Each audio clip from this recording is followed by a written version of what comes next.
Welcome to Kilts and Culture. I am Rocky. This is Eric. Victorian England had a huge influence on the fashions and styles that were happening in Highland dress in Scotland. Tartan is Scotland's gift to the world, and it is your personal heritage story. Howdy, boys and girls. Welcome to Kilts and Culture. I am Rocky. This is not Eric. Yo. Yes, we planned that. This is Sean. For those of you who don't know, Sean from Sean Vlogs is a YouTube creator. He's got a really awesome channel. Please go check him out over on YouTube at Sean Vlogs.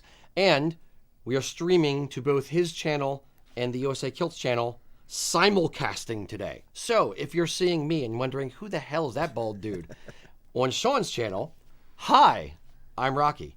I own USA Kilts. We have a channel over on YouTube where we talk about kilts, Highland wear, all kinds of things, Scottish, Irish, Celtic, kilt related. So please go check us out if you're seeing me on Sean's channel. So, and what we normally do for those people out there is we get questions from the audience. Some of them are preloaded questions that we've already had, sent into us. Other ones are going to be live questions that we're answering from you. We have Eric on the other side of the screen who's in the middle of getting things ready, so he's not going to be on screen right now. So, fill in your questions in the comments below. Let us know what you want us to talk about. As always, we are your humble servants here to answer all of your questions. So, today, are you ready? I think I'm ready. Special treat outside of Guestos. Oh, shoot, I did that wrong. Hold on. Special treat. I got to slide it in. This is my shtick. I'm just horrible at remembering what I do. So, today, the Balvenie Caribbean Cask. This was given to us by Alex Huckabee. Thank you very much, Alex. So we are going to try this whiskey, Scotch whiskey, Scotch on the show today. Have you ever had the Balvenie? I have a long time ago, yeah. I don't actually remember it, but I'm sure it was good. Fair. If you don't remember it, it must have been good. Yeah, exactly. It was a good night. Exactly. All right, Mr. Eric, if you would, come on up here and I'm coming. Collect your glass. Right. Nice There you go, color. sir. And, yeah. Oh, here All right. I am. And before we get into it too much, so while Eric is standing there in his hat, what tartan are we wearing today? Eric, what tartan do you have on there, buddy? This is actually black shadow tartan. So it's not really a tartan, but it's It is cool. a tartan. It's got a black on black shadow. It's a tartan that lost its memory. Yes. Yeah. Exactly. Thank you, sir. I'm gonna go sit down. Mr. Sean, what do you have on there today? I am wearing American Dream. That is a beautiful tartan, Sean. It's really nice. I wonder where I got it from. I have no idea. It is really good. I love this. I love the concept behind it. I love the ideas behind it, and it looks fantastic as well. Very nice. Thank you very much. We did not pay him to say that. Or maybe we did. Today, you can see a little bit of it. I am wearing, there's Eric. Today, I am wearing the Stewart Old Tartan, the Wilsons of Bannockburn variant from Strathmore. So this is a tartan. My wife is a Stewart. I wear this one for her and for my father-in-law, who's old, and the old Stewart. Yes, so that's what we're rocking today. All right, now, back to the matter at hand. The Balvenie Caribbean Cask. All right, on the nose, what are we getting? Would you like to hear the tasting notes first or later? Yes. Okay, I'm gonna give you their spiel, and then I'll read what they say the nose should be after you tell me what the nose is gonna be. Okay. Okay. The Balvenie Caribbean Cask 14-year-old single malt whiskey has been matured in traditional oak whiskey cask for 14 years, and then finished in casks that previously held Caribbean rum. The result is an exceptional single malt whiskey with the traditional smooth, honeyed character of the Balvenie, married to the notes of toffee and a hint of fruit with a warm, lingering finish. I'll just say Caribbean rum is pretty freaking vague. Yeah. Agreed. Speaking as a rum person. See, the problem is we just popped the top, and now I'm getting a lot of alcohol-y kind of smell, so I'm trying to swirl it around a little bit to gas it off a touch, just to get more of the nuance out of it. I'm getting a lot of fruit, to be honest. Like something like maybe even a port. Mm-hmm. I'm getting the sweet toffee-ish kind of smell. Their notes for the nose are rich, sweet, and creamy toffee on the nose, combined with fresh fruit notes. Yeah. Bing! Makes sense. You both. How do you smell creamy toffee? Well, I don't know. How many toffees have you smelled? All of them. Okay. I smell all the toffees. I'm a Toffee sniffer. yeah. Let the record Sounds show. very creepy. Oh, we're going downhill fast. I can tell. Oh, I haven't even started yet. So, all right. Toffee. Okay. All right. Get a little sippy sip. Slanger. Slime.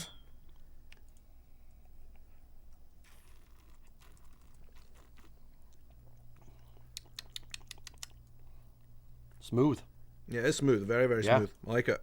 I get none of the kind of on the back end of it. Get a little like I don't want to say the most generic Scotch freaking tasting word ever, vanilla, but I do get a little bit of vanilla-ish kind of taste to it. I don't know if that's the cream from the toffee. I'm kind of getting dark fruits. I don't know what it is. Dark fruits. Dark fruits. Define dark Like fruits. dark red. You know, like a kind of cherry type of thing. Okay. See, well, we joke all the time that the tasting notes you could just make mix them all up, and the random words that people come up with, like red fruits or green fruits, and Yeah. like, but Red what fruits is the type one that of amuses red us. fruit, or what is it? Yeah. Just fruit punch? Like what is it? Yeah. So, I'm definitely getting like a kind of cherry. okay. I think you're leading the witness, but I don't disagree. But I like it. It's good. Eric, are you getting any rum? I am a bit actually.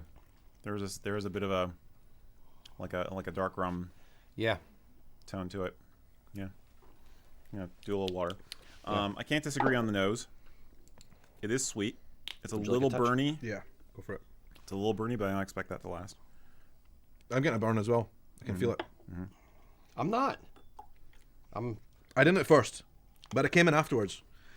I'm getting on the sides of my tongue, if anything, like a weird, like not like numbness, like there's something wrong, but a little like tingly on the sides of the tongue for it. That dog is not dumb. Yeah, I'm gonna talk about the rest of Oh, the yeah, yes. pardon. I think I just left the dentist.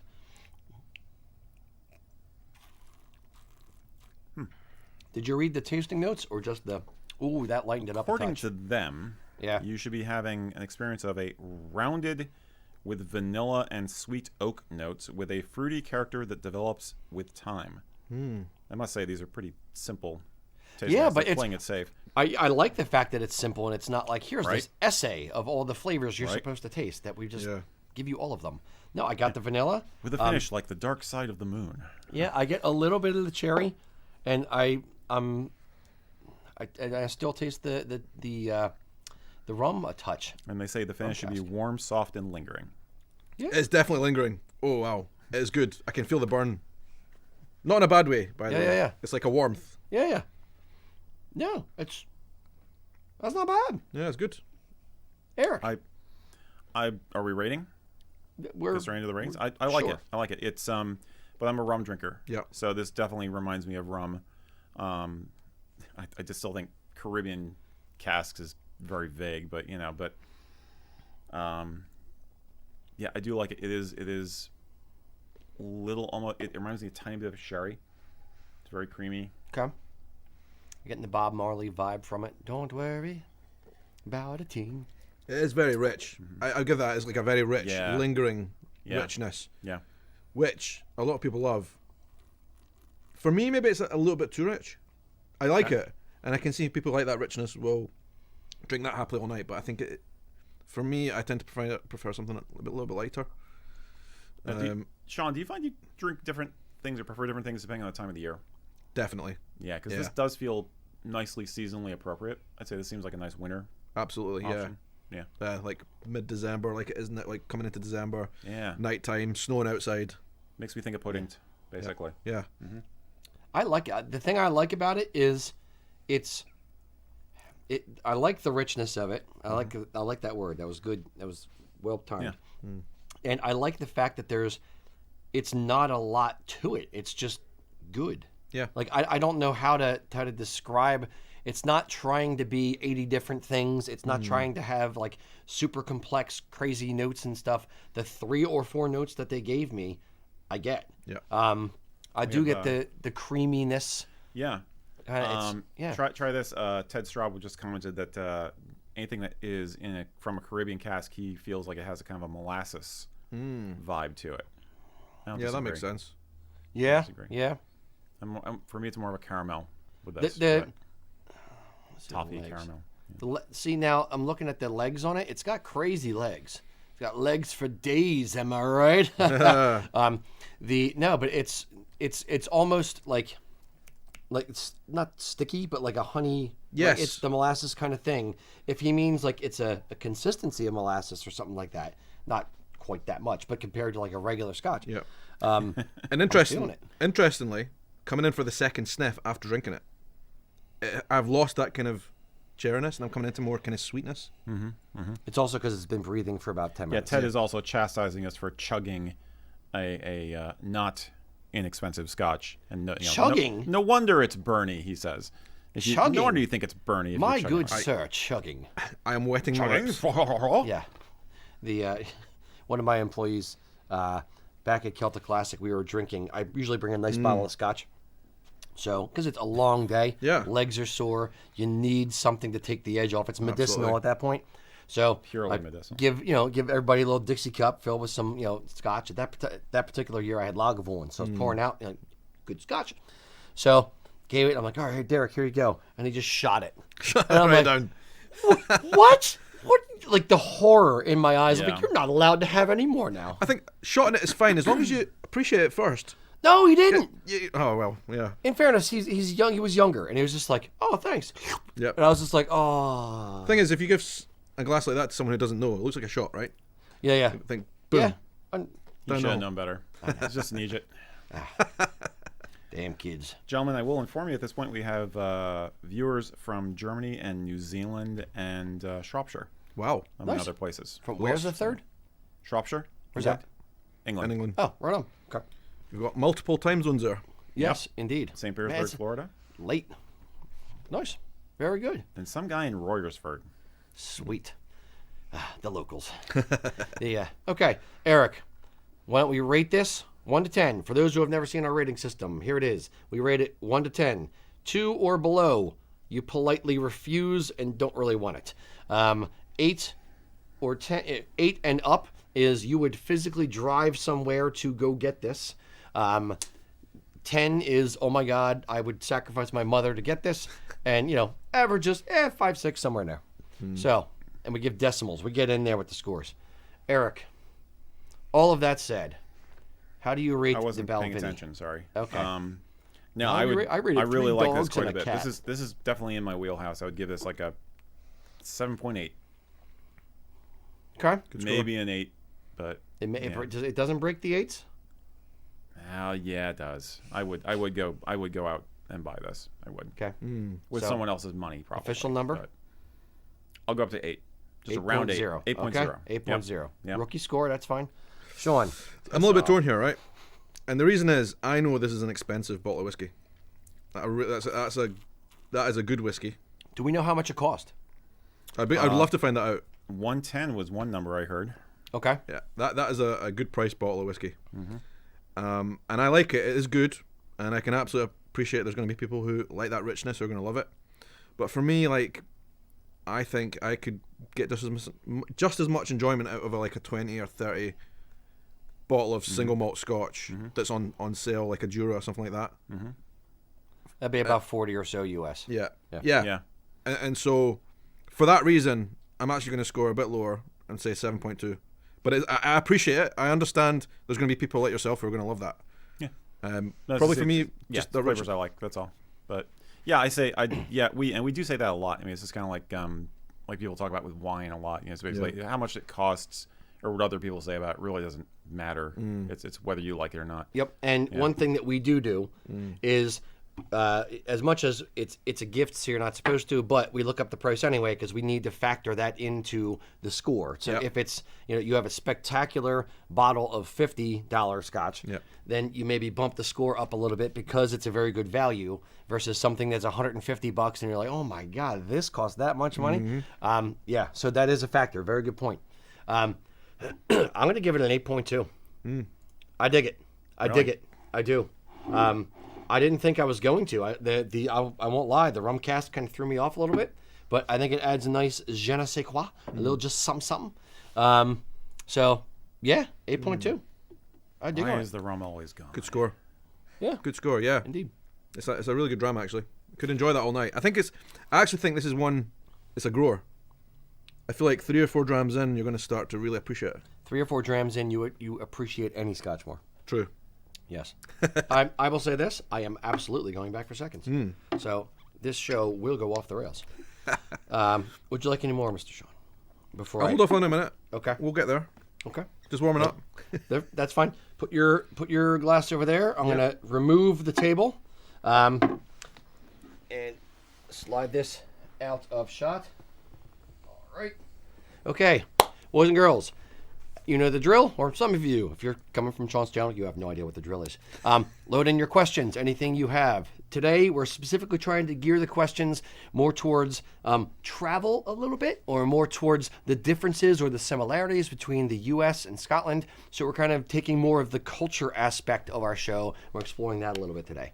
So, Mr. Eric, over there in the MC chair, Yes, sir. do you have... I know we have some that were pre-submitted questions. Oh, What do we that's got right, going on? Rocky. Today we have a special question here from Coffin M. James. Howdy All right, do. I'll stop doing that. In fact, I'll change my hat. Happy holidays, y'all. This one's a wee bit more comfortable anyway. All right, so this question was aimed at Sean more, and this is I'm having this echoed by a few people on the chat. What is your favorite part about traveling and why? That's a really good question. I think for me, it's genuinely, and you can go to see some beautiful parts of the world, right? But genuinely, it's meeting people from different parts of the world with different, who've come from a different place, grew up around different cultures. That for me is what travel is all about, and that's why I love it. I love meeting new people. I love the spontaneity of meeting new people as well. Yeah. Could be out in a bar, could be drinking whiskey, speak to the person next to you, and learn about their life. That's for me the best part. Love it. When I travel, I love going into, like, if I'm staying at a hotel or something, I'll ask, the people at the counter, okay, where do the locals go? I don't want to see the tourist stuff necessarily. Where do the people that know go? Where's the best session music tonight? Where's this going on? What's the best, bar with the best, the most number of, bottles of whiskey in it? To just try to find some cool stuff that, get the real local flavor, a true sense of current day Scotland, England, Ireland, Germany, wherever you're going, versus just the tourist trap kind of stuff. There's something to be said for that too. 100%. Because there's a lot of history that you can explore and things like that. But it's about the entire culture, not just the made-for-TV culture, if you will. 100%. You can be, let's say you're going to a conference and you're in a place for a certain thing, and they're going to take you to the things that you need to see. They tick off all the big attractions. But then the best of it will be if you can escape that type of scenario, go off to a bar, meet someone, and say, "Hey, take me somewhere." I've done that a few times. Yeah. And it often leads to all kinds of mischief, but it's good fun. That's why the one thing I'm not a big fan of like prepackaged tours or a boat tour thing, whatever they're called, cruise, because you're stuck with that agenda. Yeah. And I have too much of my own opinion on what I want to do one day, or I like this place. Let me spend 4 hours here. Nope. You got to be back on the bus in 2 hours. Like, no, I was just getting into the thing. So I think there is definitely a case for ticking off some of the big things. Like, there's some things you just need to see, right? yeah, Whether they're kind of big famous monuments or historical landmarks, you just have to see them. So I kind of feel like the first things first, get them out of the way, and then go and have fun and enjoy it. yeah, absolutely. Cheers. Hope that helped. Mr. Eric, what do we got next? We are getting a few multiple type questions. So some of these may wind up being a little similar to ones that had been asked earlier. By the way, thank you to everybody who submitted. Mary Ellen Cook asked, really wants you to talk about the Bluebonnet tartan for some reason. I'm guessing this is an inside joke from previous travels. Yeah, Okay. that's brilliant. I love Mary. So she's actually one of my viewers that I met out in Texas when I was in San Antonio, and she was explaining to me all about the Bluebonnet tartan, which is a Texas local tartan. Yep. I don't know exactly the story behind it. I do. I would love to hear it, but basically, I met the Scottish Society of San Antonio out there, Right. And those guys are really, there's a lot of people out there who've got Scottish ancestry, and they were saying they need. I got honorary citizenship to San Antonio, which is unbelievable. Nice. One of the most crazy things that ever happened when I travelled is that day getting an honorary citizenship to San Antonio, and they told me all about the local tartans, Bluebonnet, and apparently I want to hear more about it. What is it? Well, the difference is you get honorary citizenship when you go places. I get asked to leave. I want to hear one of those stories. Not live on TV. No, the Bluebonnet tartan is one. It is I forget whether it's official or not. I don't think it's been like Hanukkah by the Texas legislature, but it is maybe it is official. I don't know. But it is one of 3 Texas tartans. It is by the most widely used one. It is copyrighted. It is only available from a company called Scotland Forever. The owner's name is Roxy. Really, really nice lady. So if you need the Bluebonnet tartan, go check her out. So it's one that it's the most used and widely loved of the Texas tartans, and it's based on I believe, their state flower, which is the bluebonnet. The Bluebonnet, yeah. Yeah. Awesome. Nice looking design. I love those people out there. The Texans are amazing. I had such a good time there. Yeah. Those crazy Texans. Texas is a different place for sure, but they're always but they're known for their hospitality. Oh yeah, 100%. Big time. We met some Big time. really, really awesome people out there, Yeah. and Mary was just one of them. Cool. So our good friend Kirk asked a question which I think has been on all of our minds, and Joseph Culpepper also asked this very similar. What are the biggest faux pas or mistakes that tourists can make while visiting Scotland? Similar line, what are your thoughts on the Celtic American identity and how to navigate respectfully when you're visiting the UK or Ireland? So, how can you avoid being an ugly American, and how can you really? Yeah, that's a big loaded question, right? There's a lot of ways you could talk about that, but maybe I'm different. Maybe I'm different, right? But There aren't many like you. Yeah, I generally, I don't feel offended by people coming to Scotland wearing whatever they want. Like, I think it's amazing. And then if they're wearing a kilt, for me that means that they at least take an interest in the culture, or they have some ancestry, or they have some kind of connection. And I feel it's an honour to Scottish people that people are doing that, right? And so I think anything to do with Scottish tradition, tartans, kilts, and all the rest of it, I don't believe you can go wrong there, unless you basically buy a towel that's in a kilt form and you put that around you, which some people do, by the way. Yep. Everything else is basically fair game. And I genuinely think that one of the biggest mistakes can you make? You could probably walk into the wrong pub wearing the wrong football shirt. That's a mistake you could make, especially in Glasgow, and actually Edinburgh as well. That could happen. You could walk into like a Celtic bar wearing a Rangers top, or vice versa. That would probably be a bit of a faux pas. And it wouldn't end well either. Be a violent faux pas. Yeah. But in terms of actual kilts and tartan, I just don't see it being an issue. I would take a minor issue. I would say this: there would be, to me, there's a sliding scale of kilt towel on one end, proper Highland dress on the other end, and a lot of things in between. Yeah. So just north of the kilt towel would be like a costume, like a Halloween costume type of thing, or a See a Jimmy hat, things like that, things that make a mockery of it or make it a caricature that you're trying to, have fun with or whatever. I would not necessarily look kindly upon that if I was living there. But by the way, there's very few like American tourists that do that. It's usually the kind of stag weekend type of people that do that. Yeah. I've never actually seen that from like a proper tourist from, North America, for example. Yeah. Minor note for the American viewers: stag weekend is like a bachelor party. Yeah. There you go. So yeah, no, but how do you avoid being the ugly American? Typically, and again, air quotes around that. Typically what I say is, and Eric would say as well, is, be a good ambassador. Be a good ambassador of your home country. Be respectful of the people who are hosting you or the people you're speaking to. Just be a nice dude. Like, don't be a jerk. As long as you're treating them with the same kind of respect that you would want to be treated with, it's fine. They're going to, generally speaking, Scots are very, very friendly people. The Irish are very, very friendly people. Chances are, as soon as you open your mouth and they hear that American accent come out, they're going to be like, oh, you're from the States. Where are you from? How long are you here? Who are you visiting? What are you going to see? Does you have family here? They're going to ask questions of you in the same way that you're going to have questions for them. Yeah. So as long as you're just having a mutual cool vibe conversation, have at it. Just don't be a jerk. Yeah, absolutely. And I think one thing I'd really love to add to that is the fact that I don't want people to come to Scotland and worry so much that they're not going to have fun. No. Definitely not. Because you could be worried about all these rules and what you need to wear and all the rest of it, and then you worry so much that you're not having fun anymore. And I think that's key, right? You need to come and enjoy it and get involved. Don't be too nervous by offending people, because ultimately, no matter where you go, you might accidentally offend someone, but you can't control that. There's always going to be someone, right? Yep. Come and have fun, enjoy it. Yep. Mm-hmm.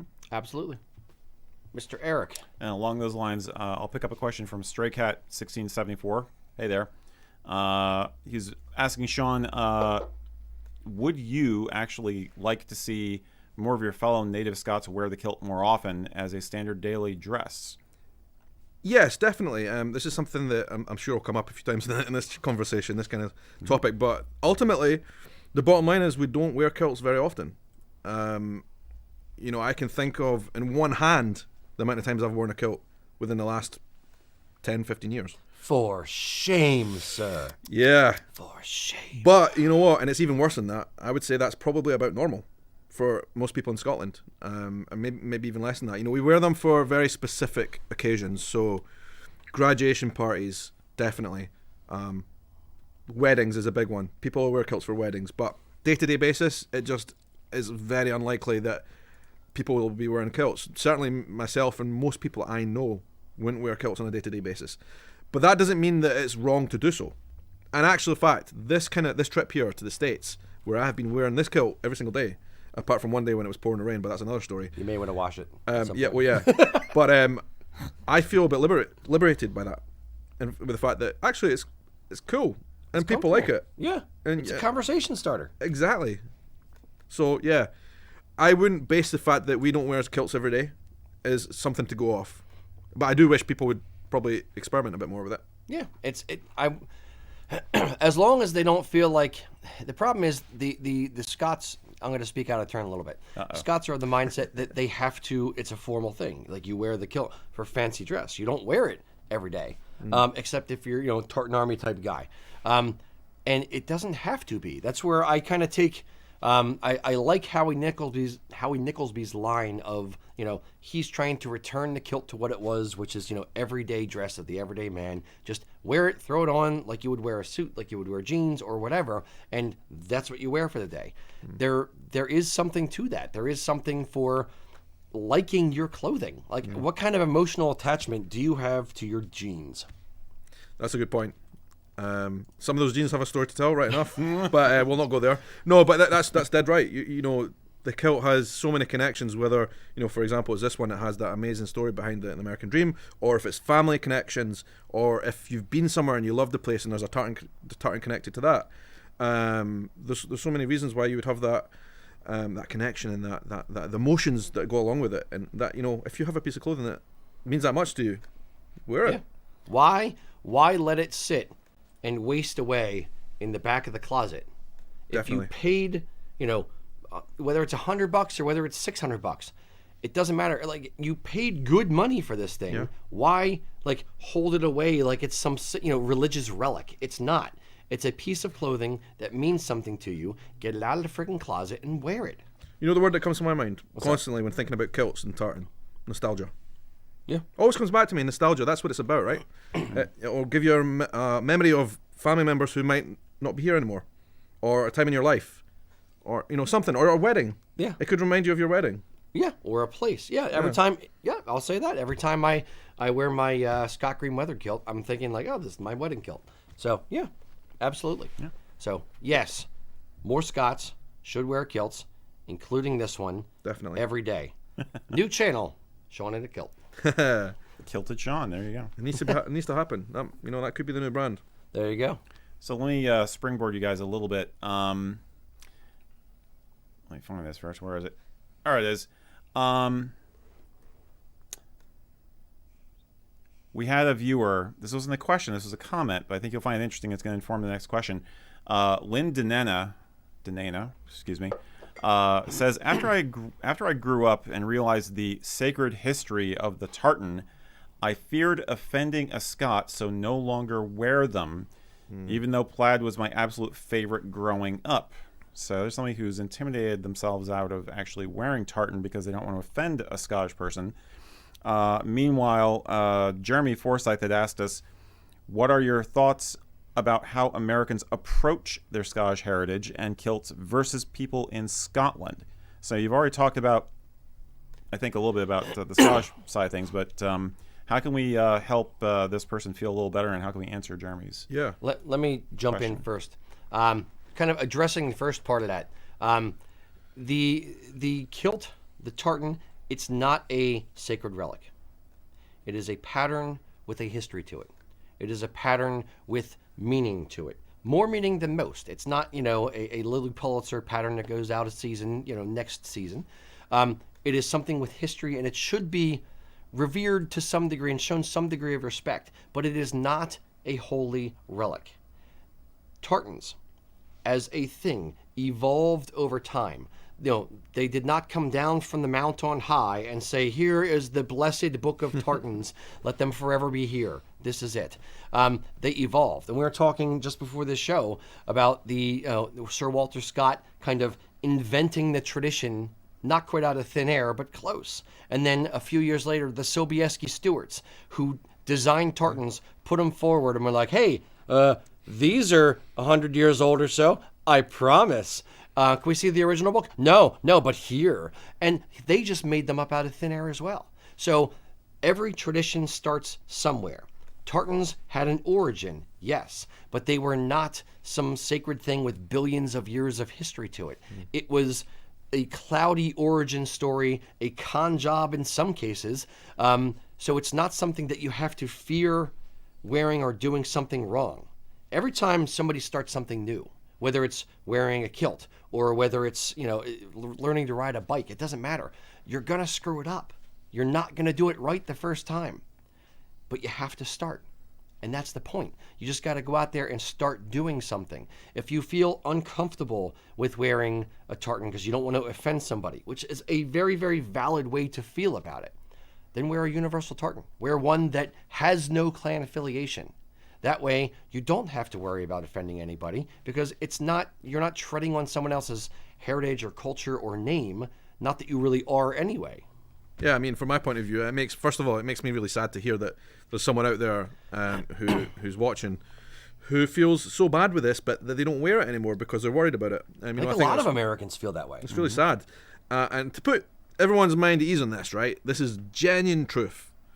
I would say like 99% of Scottish people, first of all, probably by looking at you couldn't tell what the tartan is, right? That's a matter of fact. And second of all, even if they do, they will absolutely not be offended by the fact that you're wearing it, regardless of whether you belong to a certain clan. Because most people in Scotland don't choose tartans based on their family anymore. Now, that's not everyone. There are people who do, in certain pockets, but the vast majority of people, especially those who live in the central belt of Scotland, Edinburgh and Glasgow, the main cities, which is a large part of the population, to be honest, we tend to choose tartans based on something that we like the colour of. I know lots of people who got married in a tartan that wasn't their family, but they chose it because it would go well with their wedding set. And so that tells you that no matter what family you're from, it doesn't really matter. It's not going to offend anyone in Scotland. I think there's a greater chance of offending someone in America rather than Scotland, to be absolutely honest with you. Yeah. Maybe I'm wrong there. I don't know. No, it's weird. There's a lot of times Americans are sort of weirdly de facto gatekeepers for certain things, or this is the way my dad told me or my grandfather told me it was done in Scotland. Therefore, this is the truth, period. It's never going to ever change. This is exactly how it is. How dare you wear a clan tartan that isn't your own, or how dare you wear a kilt or whatever, because they're gatekeeping the culture, even though they're not Scottish, they're Americans with Scottish descent.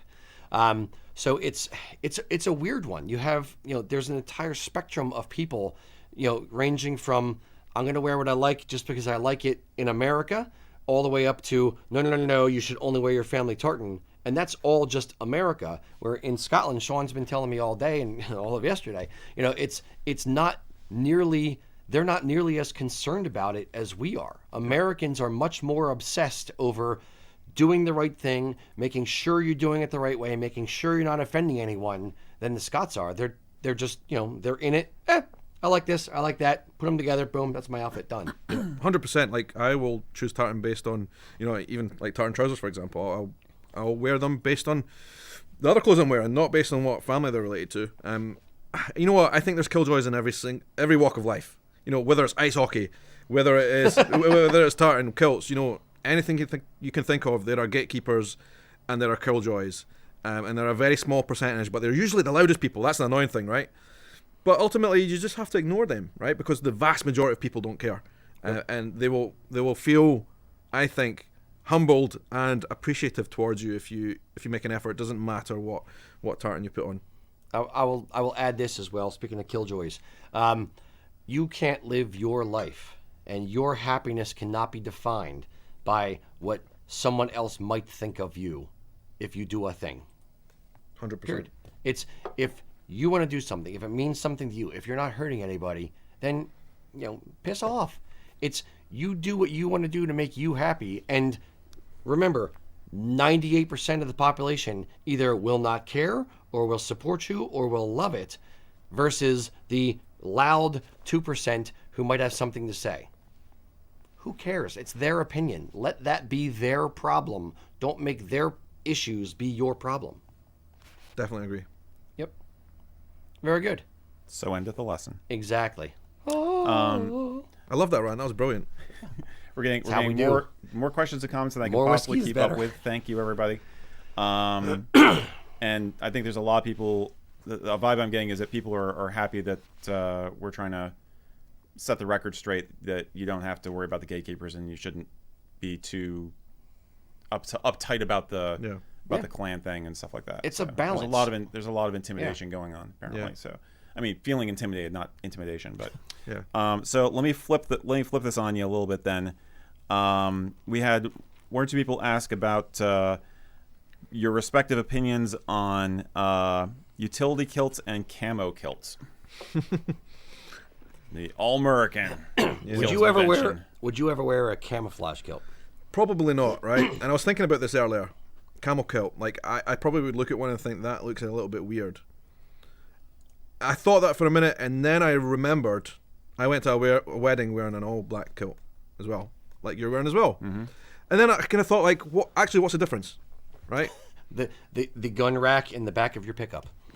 Yeah, exactly. But ultimately, you can be playful with these things. You can try different things. I personally wouldn't wear a camel one, nor would I wear one with pockets on the side of it. But if you want to do it, rock on. Yeah, it's not.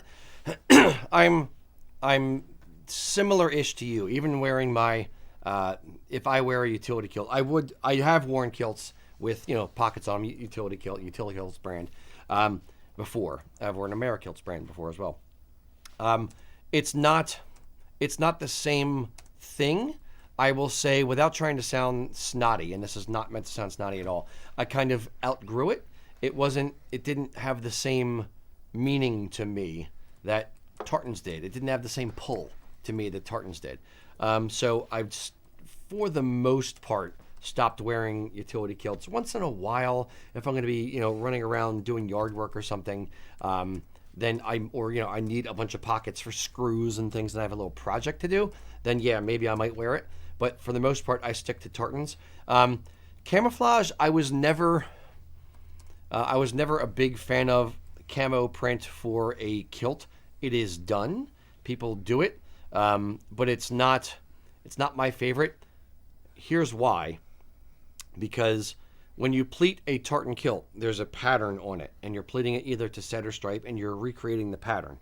On a solid color kilt, it's just solid color, so you don't have to worry about it. On a camouflage kilt, there's a pattern, but the pattern is generally like 24 inches or so wide, Yep. so I can't make it line up, so my OCD won't let me do it. So, no, it's camouflage kilts aren't for me. It's not to say that they aren't for anyone, but not my cuppa. Well, I think one thing I'd add to that, and I just remembered a story that might be quite relevant for this, right?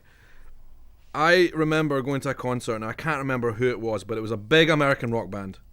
We're talking someone like Red Hot Chili Peppers, of that level, right? Okay. And I remember one of the lead people in the band came on stage wearing a very non-traditional kilt.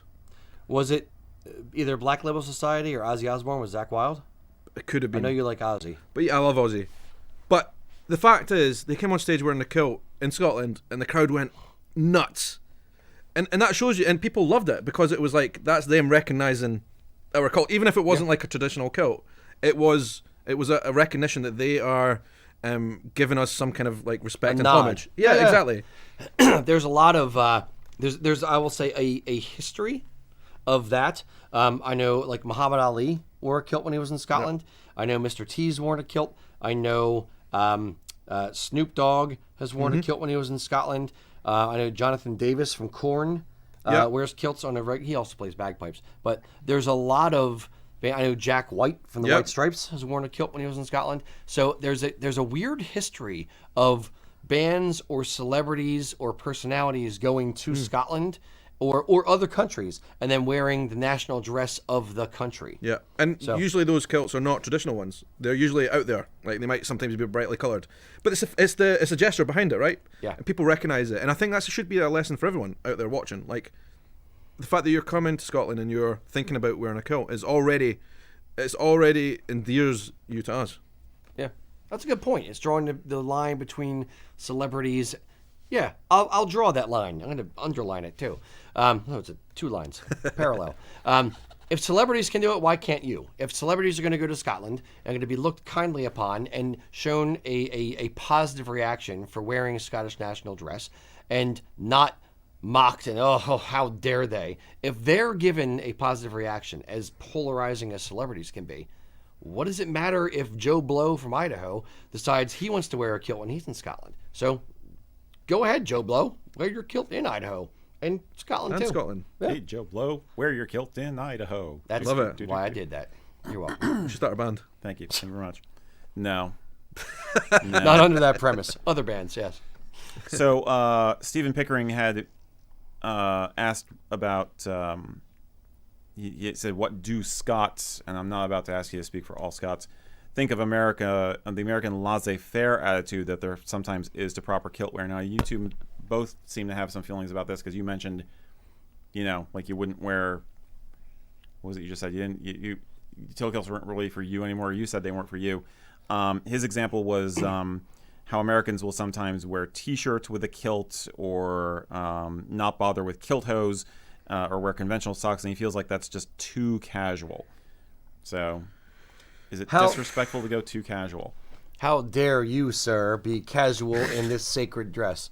Sat here and wearing like a pair of jumpers and t-shirts. Exactly. It's do I personally, dislike it? No, frankly that's how I dress. So if I offend you, I'm sorry, good sir, but I don't care. But it's I will typical day in the office, I'll have on a kilt and a polo shirt and a pair of like crew socks like halfway up my calf and a pair of sneakers, just running around doing my thing. I'm not putting it on a pedestal. I'm giving the kilt the proper respect it deserves, but I'm living my life in a garment that I like, that means something to me and has greater cultural significance.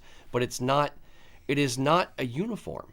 You don't have to do it one way and only one way. Traditional Highland dress, which was formed from basically the late 1800s to the mid 1900s, is a snapshot in time. That's traditional Highland dress. we're no longer living in 1920. If you want to dress like that, they will always look good. It looks very, very smart. Wearing a nice tweed jacket and vest, maybe a goat hair sporn or a nice hunting sporn. Like, it looks good. I'm not going to say it doesn't, but it's not for everybody in every single situation. If I go to the mall, how many people do I see dressing in the 1920s style dress in the mall today? None. So I'm not going to dress all the time like it's 1920s. There's a class to it and it's fun, but unless I want like a crazy amount of attention outside of already wearing a kilt, I wouldn't dress like that. Yeah, I mean, for me, I think absolutely right. I totally agree with you. And if anybody wants an example of, how people in general can dress wearing a kilt and be non-traditional, go to a Scottish rugby game and see how people wear a kilt there. I don't know if they're great examples of spectacular matching dress. But yes. But like genuinely, like people are worried about how folks in America might wear a kilt and how casual it might look. Well, you can go to a rugby game in Scotland, you'll see how casual you can get. Yeah. I'm not saying that's the right way to do it or whatever, but there's not one way, right? The formal way to wear a kilt is for formal occasions. Weddings. If you go to a wedding, everybody wants to look their best, right? You want your shoes to be shining. You want all the bits to be in the right places. That might have sounded wrong, but you know what I mean, right? I love that he pointed towards his crotch and said he wanted his bits to be in the right places. I was thinking about the sporrans and all that. But anyway, you know what I mean, right? You want everything to be perfect for the photographs. And that's what the proper kilt attire is for, right? Yep. But outside of that occasion, outside of those formal events, you can be creative and you can look good. And if you want to still be traditional, buy a proper woolen jumper or buy like a tweed something that looks a bit more casual, or a shirt. Yep. Buy a dress shirt and a tweed vest. Exactly. Yeah, exactly. These stuff still have these items you just talked about. They still have cultural and historic significance as well. Yeah. They're still part of the art of making traditional clothing. So there's different ways to do this. Yeah, and I would actually add this. I'm going to take it probably a bit too far, but I'll say it anyway. I do like and fully appreciate the look of a tweed jacket and vest, and all that is. However, in certain circumstances, it can look like you're trying too hard. So if I'm at the mall dressed to the nines, whether it's a 1920s, pinstripe suit, or whether it's a kilt and tweed jacket, or whatever it is, you can look like you're over the top too much, or like you're trying too hard. So for me, in my life, I'd rather just be comfortable in my clothing and enjoy what I'm wearing and add my own little flair to it. But I don't feel like I need to impress people at all times in all places. Definitely. And I think another thing as well to remember is kilts were a practical item, right? If you look way back in time, they were a practical item used to keep you warm and to store items that you needed for cutting meat or whatever you were doing, right?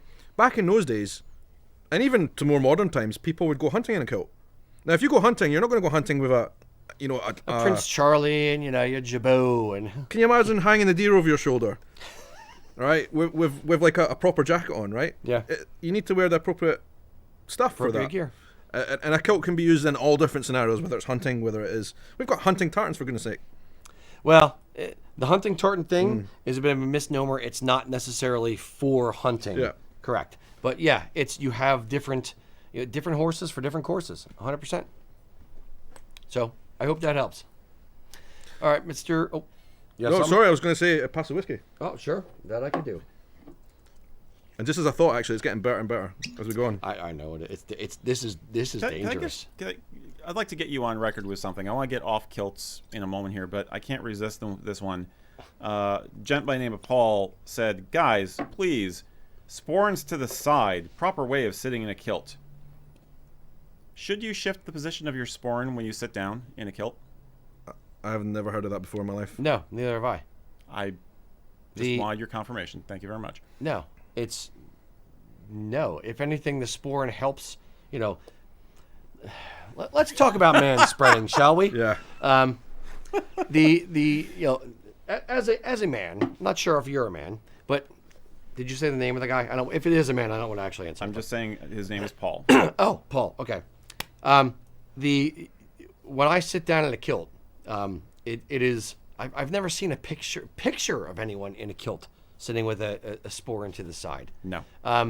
Basically the way I teach people to sit down in a kilt, said something to you earlier today.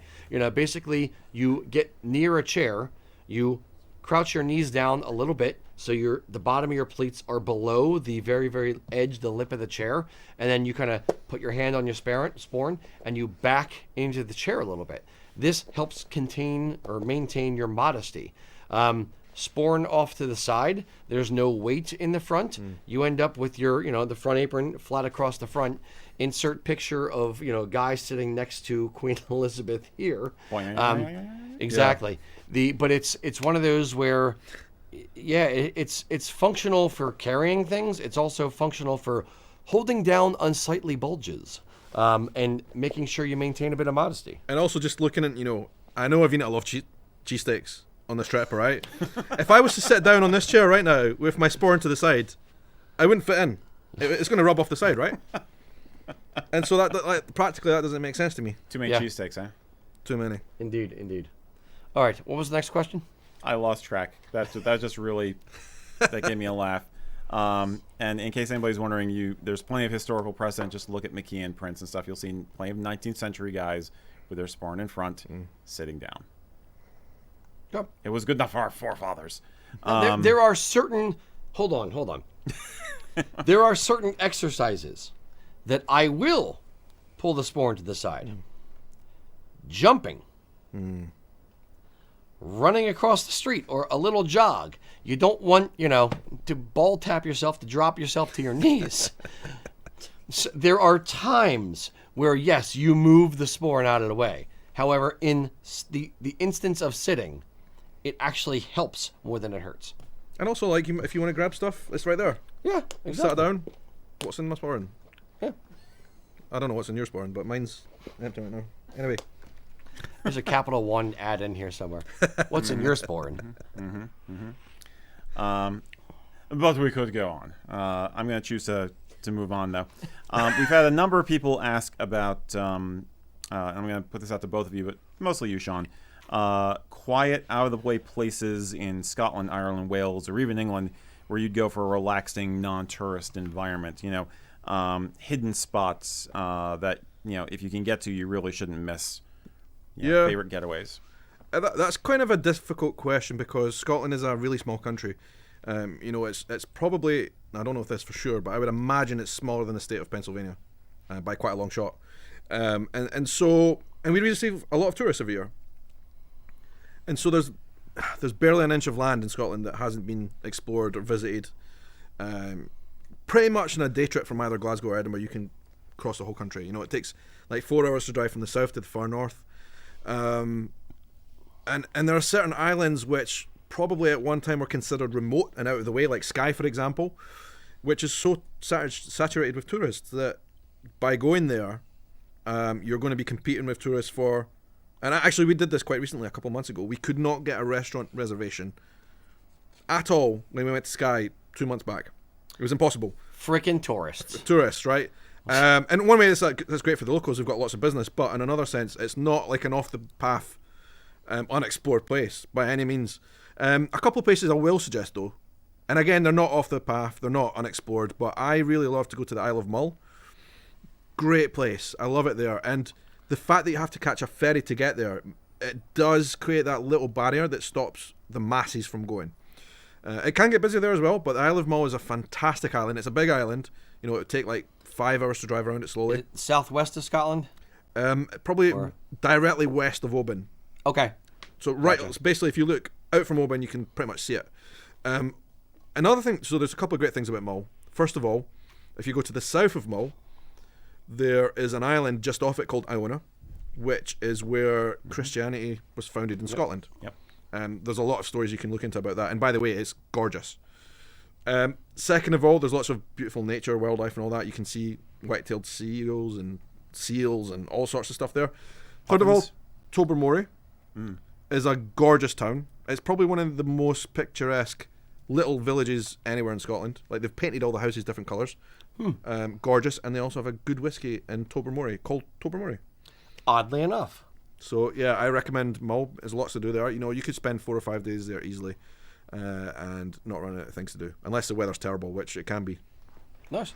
Yeah, when I was across, I've been to several different places. I haven't been to the Isles yet, but my favorite non-touristy kind of place was probably Aberfoyle, because it's kind of a very small town, middle of the Trossachs. We stayed at a place, I think it was called McDonald House or something. It was just outside, but it's a very small town, right on, is it Loch Ard, I think? Might be. Yeah. So that was beautiful, and it was serene. There wasn't a lot of people there. Now, I went in January, but it was one of those, it's about an hour north of Glasgow. So that was great. And when I've told the story before where I took a day trip from Aberfoyle through the mountains to Glasgow, or to Callander. And it's kind of a winding road in between. And then on the way back, there's a little tiny spot to park your car, some benches, and we just kind of sat and watched. My wife and I sat and watched the sun go down over the mountains, and it was like dead quiet, and it left this weird impression on me of like, wow, there's no street lights, there's no nothing, there's no noise. You could hear a pin drop. So it's one of those where it's just a neat, serene type experience. So that was mine.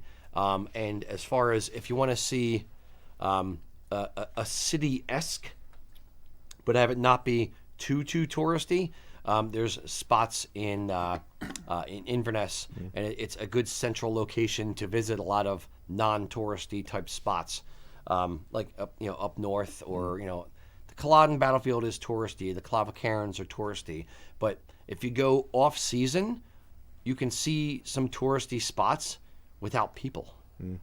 So I am a proponent 100% of going to see Scotland in the winter. Yeah. Yeah, you gotta deal with some snow potentially, or some icy kind of roads, but it's beautiful in the winter. It's more brown, less purple, but it's still a great time to go. And autumn as well. Autumn is fantastic. And I know this really wasn't the question, but like kind of to build on what you just said there, is the most overrated place in Scotland, which everybody knows about and everybody goes, and you've probably been as well. Edinburgh Castle, Royal Mile. Well, that's close, but no, I actually quite like it there. That's my hometown, so I'm not going to say bad things about Edinburgh. But Loch Ness, very close to Inverness. Okay. It's not the most beautiful spot in Scotland, and it's definitely one of the most overcrowded tourist spots in all of Scotland. Was it Urquhart Castle's right on there too? That's beautiful. The castle's awesome, right? Yeah, but like cute. it's not the most beautiful part in the country. It just isn't, and everyone goes there. Go there to see it. See if you can spot the monster, but. Definitely the most overrated from my point of view. Fair, good point. No, I went on Loch Ness. I did. It's very, very black. I'm surprised how black the water was there. Yeah. But yeah, we went to Urquhart Castle. It's fun. It's ruins. It's great. But yeah, I agree. It's touristy-esque. Definitely. Touristic-ish. Yeah. Yeah. I make up words a lot, dude. Oh yeah. All right. That's for damn sure. Mr. Eric, what do we got? I'm overwhelmed here, dude. Well, it's about mid. Tell you Why what, don't you take a break? I'm going to take a break and bring you guys our special feature, the Kilt Ambassador of the Month.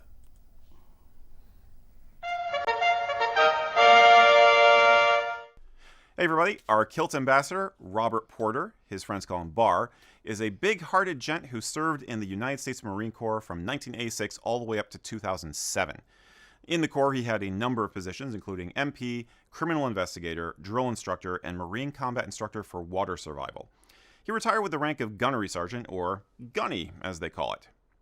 But that career, as impressive as it is not our main reason for naming Bar as an ambassador. You see, Bar goes by another, more famous name, Gunny Claus. Since 2016, Bar has used this fun and original persona to support the mission of the Toys for Tots Foundation. For those who don't know, the U.S. Marine Corps Reserve Toys for Tots program collects new unwrapped toys each year and distributes them to less fortunate children. Their motto is, "No child should be without Christmas." Gunny Claus takes this very seriously, with his own tagline of Semper Festivus. He's busy year-round. You can check out the links in the description for more information on what he does. Now, when he's not working for Toys for Tots in upstate New York, or hobnobbing with other Santas, Bar helps out with veteran honor flights to DC, and the Disabled American Veterans Association. Barr also plays paintball, swims, plays soccer, skis, and rides a unicycle. The man is in tip-top shape, let me tell you. Above all, Barr is an avid motorcyclist and a member of the American Motorcycle Riders, Aid to Injured Motorcyclists, the National Coalition of Motorcyclists and American Bikers aimed towards education. Funny enough, Barr grew up thinking he was Polish. He only later discovered through meeting his biological mother that he has Scottish ancestry. His first kilt was basically just for fun, something to wear during paintball games back in San Diego in the late 90s. He says he loves the kilt because, quote, anyone can wear a uniform or suit. Only a few can wear a kilt.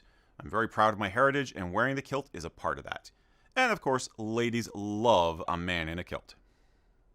Barr feels heritage is important because if you don't know where you come from, you'll never really know where you're going.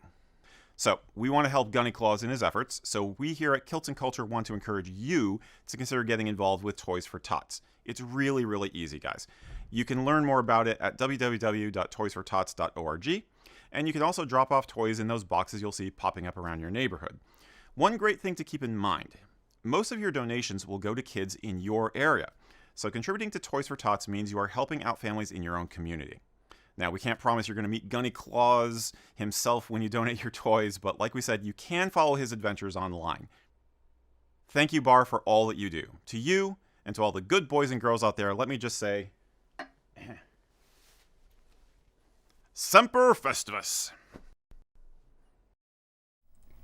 So that is Gunny Claus, a very, very interesting human being. Eric, you're the guy that interviewed him and had the most interactions with Gunny Claus. How did you find him? He's like I said in that video, he's ridiculously fit. The guy is taking care of himself, and he's using his powers for good. You know what I mean? Like, he's keeping himself healthy and very active so that he can do something that is bigger than himself. I had a follow-up conversation with him, and he was saying that because he sent some photos that included him and his team on a bunch of tourist buses. And apparently that's like the Toys for Tots team going from point A to point B in upstate New York to cover their territory. It's something like 5 counties and 200,000 toys or something that get given out. So I hadn't realized the scope of his particular area. It varies from place to place, but it's a major undertaking. You know, like it's like a rock band going on tour for these guys to reach all these out of the way places to get the toys to the kids. So he is one man who's fronting a very important operation, I felt. So, and we do have a separate video that we posted talking more about Gunny Claus directly. But he's a great guy. He's a Marine. He helps with the Toys for Tots program, which is basically the Marine Corps from the U.S. going out collecting toys to give to underprivileged children and amazing things like That's that. incredible. Yeah. Round of applause for that guy. Hopefully everybody can go and check that out who's watching. Yeah, he's on TikTok as well, so go check out Gunny Claus on TikTok. Yep. So here's to Gunny Claus. Slanja.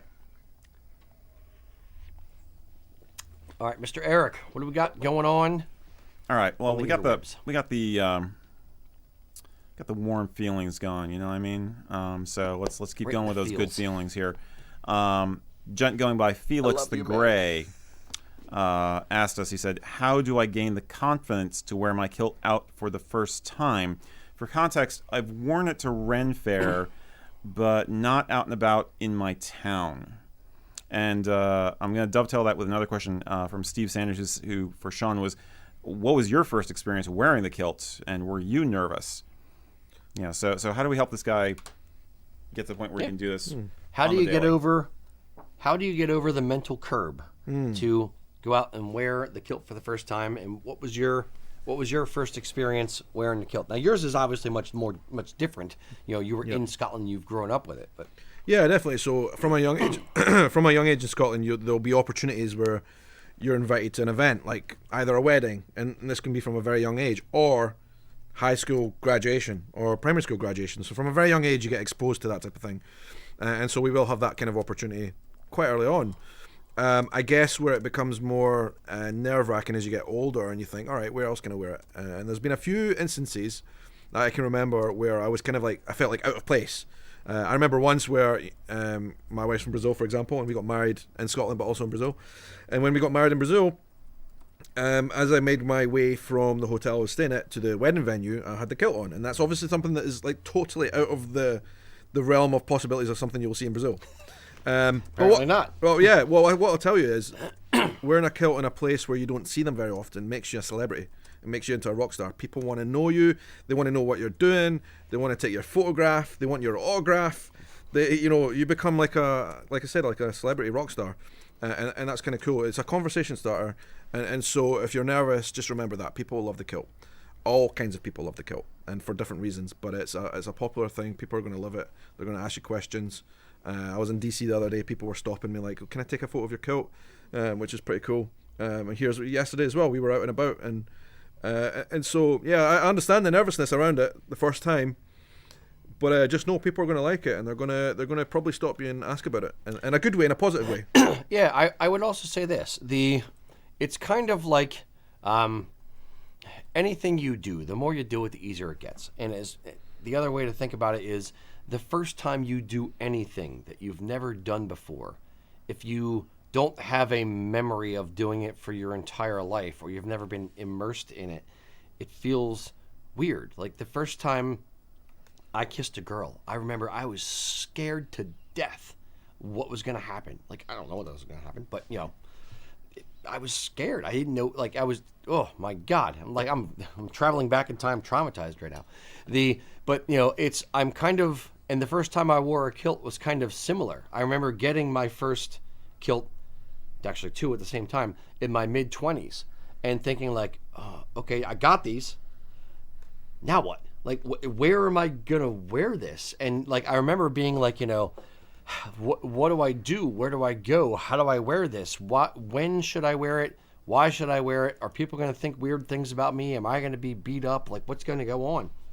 And in my instance, I wore it on a bet to my gym, and my big gym rat buddy went with me, and I won $50 for wearing it to the gym. But it's one of those things where you just need something. You need something to just push you over that edge, just get you over the curb. And once you look back at the first time you've worn your kilt, like the next day, or the third or fourth or 100th time you wear it, you look back and go like, what was I so nervous about? That made no sense. In the same way I look at, kissing my first girl, I'm like, what? I've kissed, millions. No, tens. Oh, I've kissed threes of girls. And my mom doesn't count this time, guys. No, but it's one of those things where you look back at it and you're like, why was I so nervous? But it's still there. And the older you get, the more those thoughts creep into your brain, and the more unsure of yourself you are in certain areas that are outside of your box. I mean, I think as we all grow older, we get comfortable in our rituals. We get comfortable doing things. And then you have to get, put outside of that comfort zone, and you don't know what to do or how to act or how to feel. My son, has been wearing kilts since he was little. Not every day, but, put him in kilts just for different reasons, go to festivals or whatever. So he's never going to have that, like, it's going to feel weird wearing it.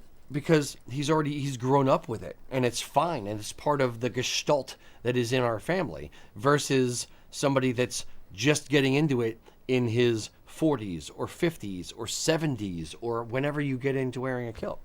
Yeah, I mean, ultimately, to be different is a cool thing. I like that. Diversity and all that. I think it's amazing if you have something that's a bit unique. Because let's face it, if you go out wearing jeans, like everyone's wearing jeans, and wearing a kilt for whatever reason, family reasons, or just because you like it. It's something different, and it's a story to tell.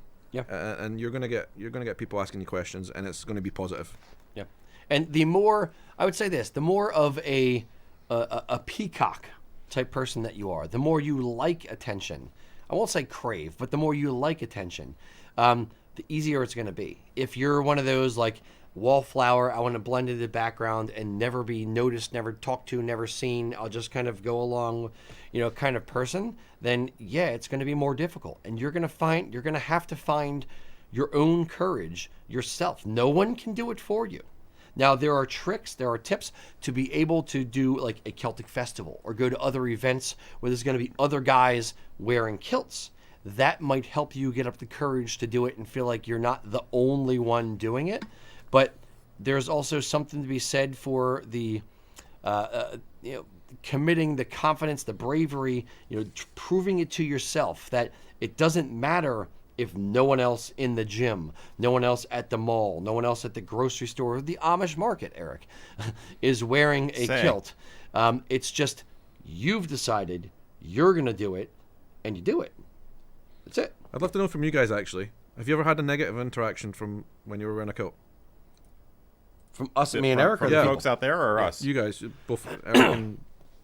Yes, but it's I have a thick enough skin, and the positives far outweigh the negatives. Yeah. You'll get 3 scenarios. You'll, generally speaking, for negativity. You'll get the drunks in a bar. Generally guys, not women. Women freaking love it, dude. Hey, 20-year-old Rocky, wear a kilt. Trust me, you'll appreciate this advice later. Thank me later, yeah. Exactly. I wish I could time travel. Oh my god.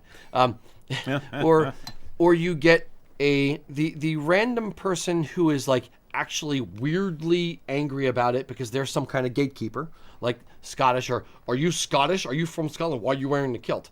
And sod off. Or number 3, you'll get what I would deem the coward response. The truckload of passing kids who fly by you at 90 miles an hour. Hey, nice skirt, pal! Like, who cares? It doesn't matter. Or you get, it's generally juvenile kids.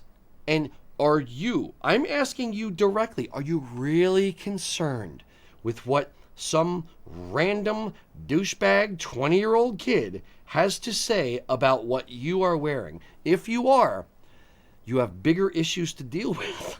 Yeah. Go see a shrink. It doesn't matter. Random people, they don't matter. Mm-hmm. Does your wife, does your husband, do your kids, do your parents, do the people close to you in your circle, do they care about it? Are they giving you negative feedback? If so, have a discussion. But I have another phrase that I like to use.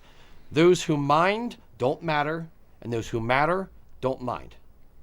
Did that make sense? Yeah, definitely. Yeah. You had you're echoing. There's a gent on who's watching who said the exact same thing earlier. A guy named Seamus said that exact same quote. There you go. It's true. It's totally true. Definitely. I would argue that the sense of American individualism that we are noted for as a culture, we probably inherited from the Scots. Yeah. I think it's very much that sense of that raggedy sense of I'm going to do what I want. Yeah. Individualism comes from the Scottish settlers initially. Yeah, that makes sense. That makes sense. And I would also say as well, from the type of people you described that might have a comment to say, they would have a comment to say for something else if it wasn't the kilt. Yep. Or not necessarily with you. If you're wearing jeans, they might not comment. But they're looking to be miserable. Yeah. And they're looking to drag you into their misery. And what's the anger is a gift you do not have to receive. If somebody is spewing bile, hatred, anger at you, you don't have to accept that. It's liberating. So if someone comes up to you and goes like, "Why are you wearing a skirt? What the hell? You just..." Like, yeah, thanks.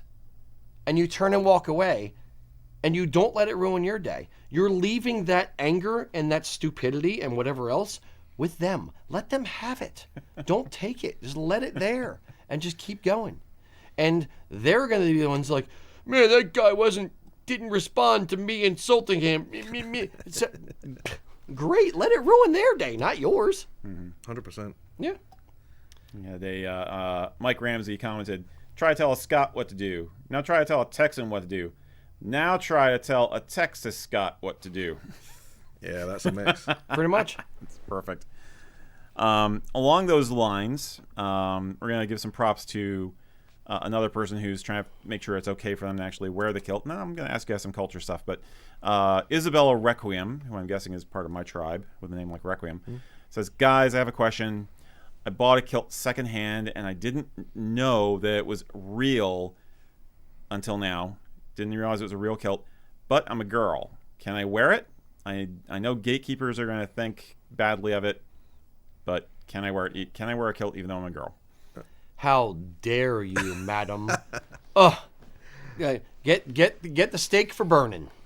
No, it's fine. It's traditionally speaking, men would wear a kilt to the knee. Women would wear a kilt either slightly above the knee, or a lot above the knee in some cases, or below the knee. So that is the more feminine style of, kilted skirt or mini kilt, and a man will wear a kilt to the knee. It doesn't mean you can't wear it. It's an article of clothing. Again, it's not a sacred garment. So yes, there are women who wear kilts to the knee.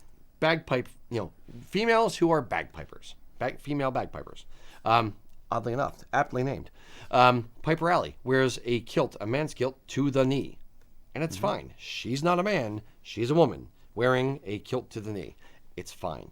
It's a fashion-y kind of thing. We have in the store a lot of older ladies or middle-aged to older ladies who want to have something a little bit more fun or free than a kilted skirt or a hostess skirt, which is like an ankle length, woman's kilt.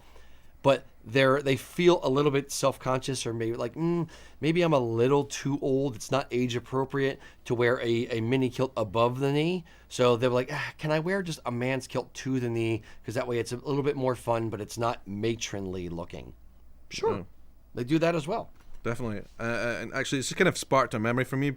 I guess, we've talked a little bit about how the fact that people in Scotland tend not to wear kilts very often. Actually, out of my friends group, men and women, the people who do wear kilts regularly, that they bought in thrift shops, are women. And they will wear them regularly. Because like it's knee length. Yeah, proper Yeah. men's kilts. And they wear them regularly. Because some of them are Scottish, some of them are foreign. No one bats an eyelid. I'm not sure if that's a phrase that translates here, but nobody. Yeah.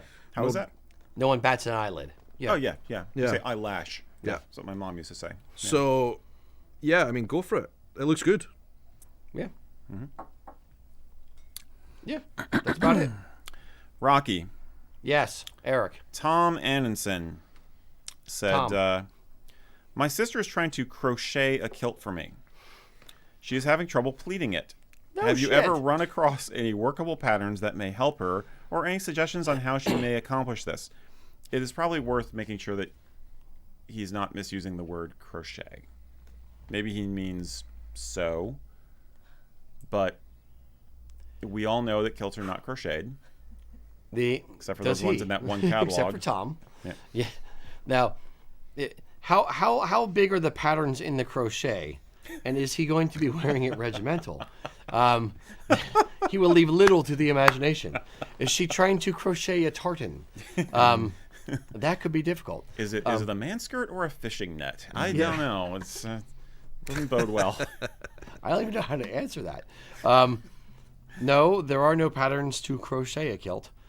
Crocheting is similar to knitting, but it's like a hook kind of thing with one piece of yarn versus a kilt, which is woven fabric.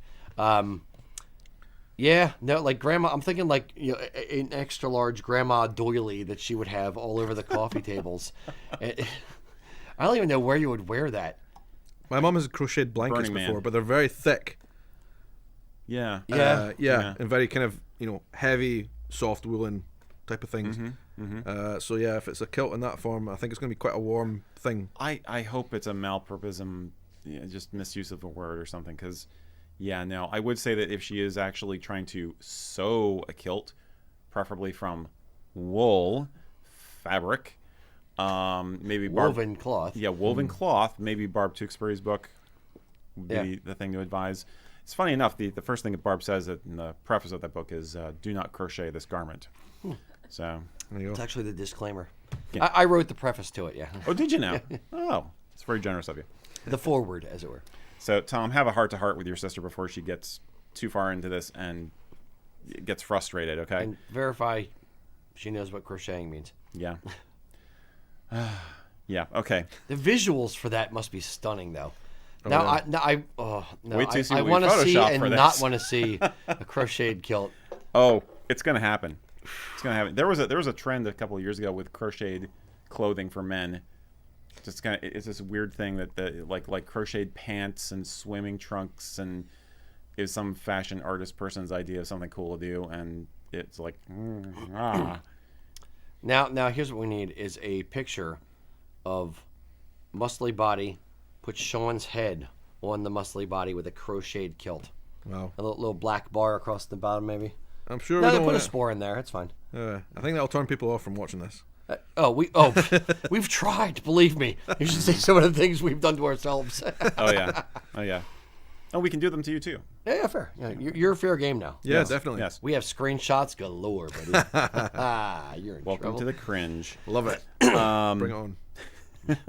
Be careful what you wish for. Sean, we have someone who's hoping that he can catch up with you in Philly before you leave.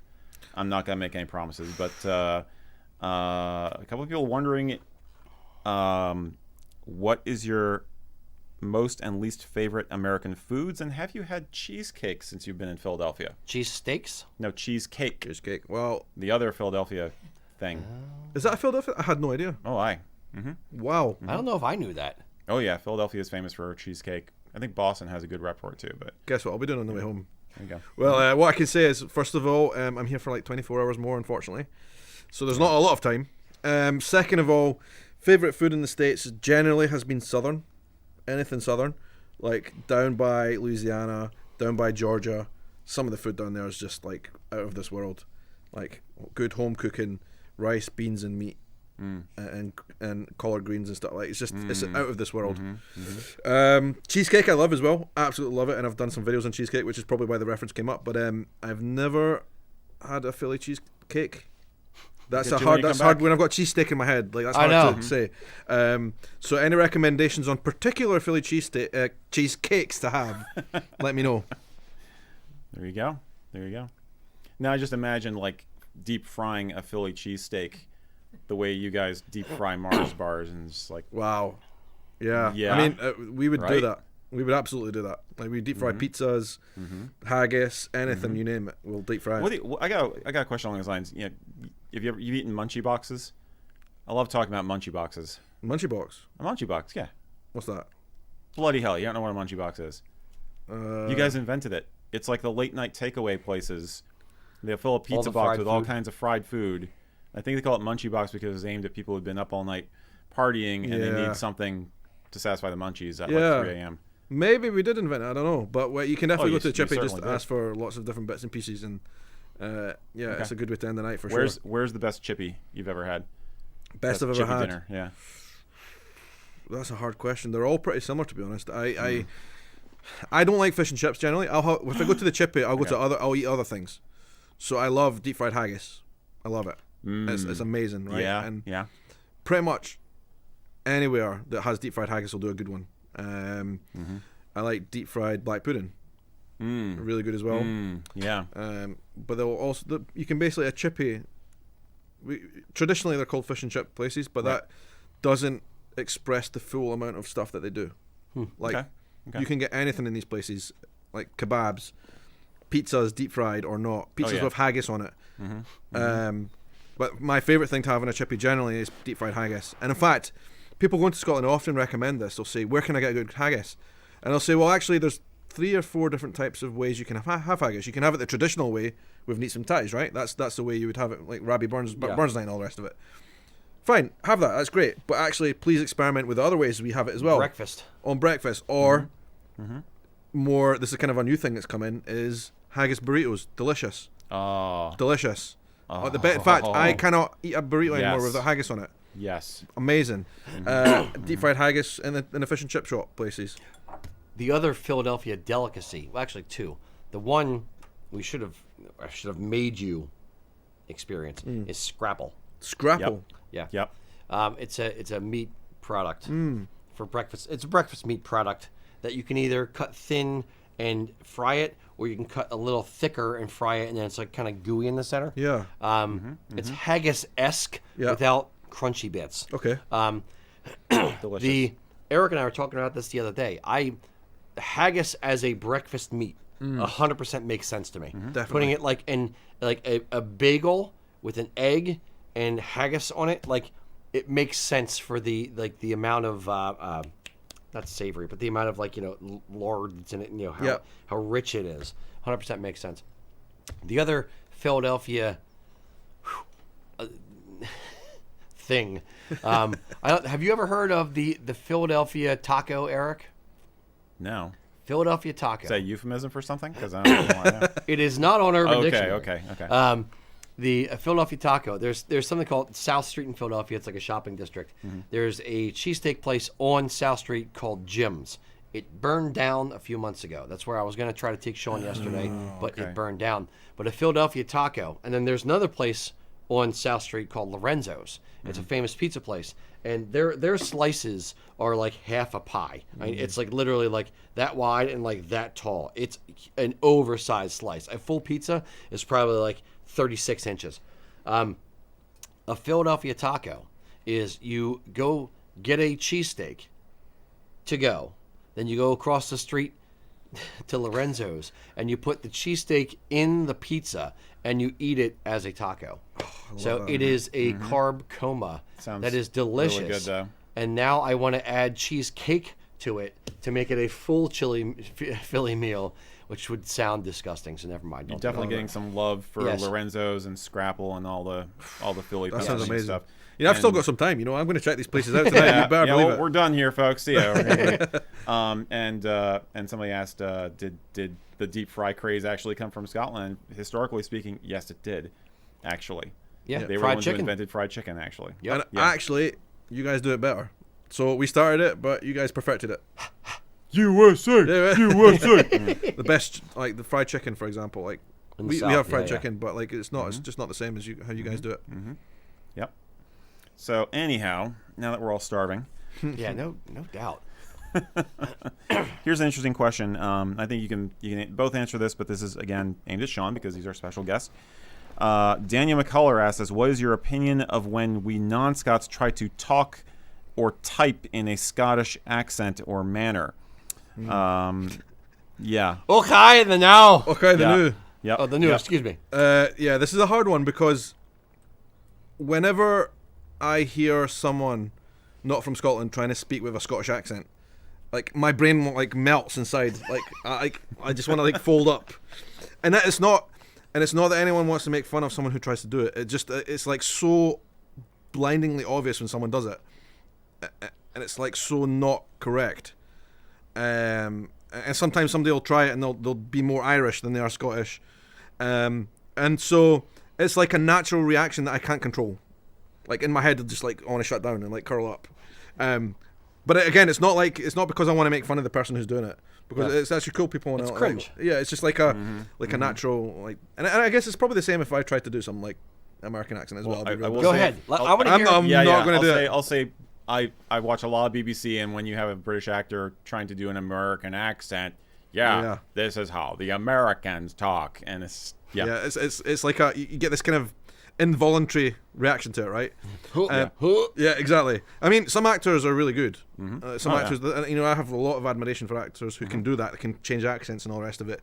But historically, even actors who have portrayed Scottish people in the past have been very bad. You know, I want to say, you know, Mel Gibson always gets the rap for Braveheart, right? I actually think he wasn't the worst. He wasn't bad. I didn't think he was too bad. It wasn't bad. It wasn't bad. But why we hate the Braveheart movie, but we can talk about that later. Yeah, but there's a lot of people that have portrayed Scots and different things. Even Outlander, you know, obviously the main actors are Sam Heughan, for example, Scottish, but there's a lot of kind of other actors who weren't Scottish who did, and you can really tell. And it's not like it's not a bad thing. Like I don't feel offended. I just have this like uncontrollable reaction that, you know, shut my ears. So, do you do any accents? No, I tend not to for that very reason, because I know it doesn't work out. Like I for example spend a lot of time in London and England, and I know sometimes people have difficulty understanding me, and so I try and soften my accent, but I would never attempt to make like an English accent, because it just wouldn't, I couldn't. I so want him to have some kind of other accent. We'll try that. We'll do that off camera. We'll do a short. We'll do like a reel or something. We'll do an accent. Well, you notice he got his he got a little thicker for a second there. We'll do a little short there. Did I? Yeah, you did. Almost like you did it on purpose. It must be the whiskey. Oh, don't know the accent there, are you? Oh God, stop. Yeah, I can't even approach a Scottish accent. I can mock an Irish one, but I'm not good. I can do Forrest Gump though. Stupid is as stupid does.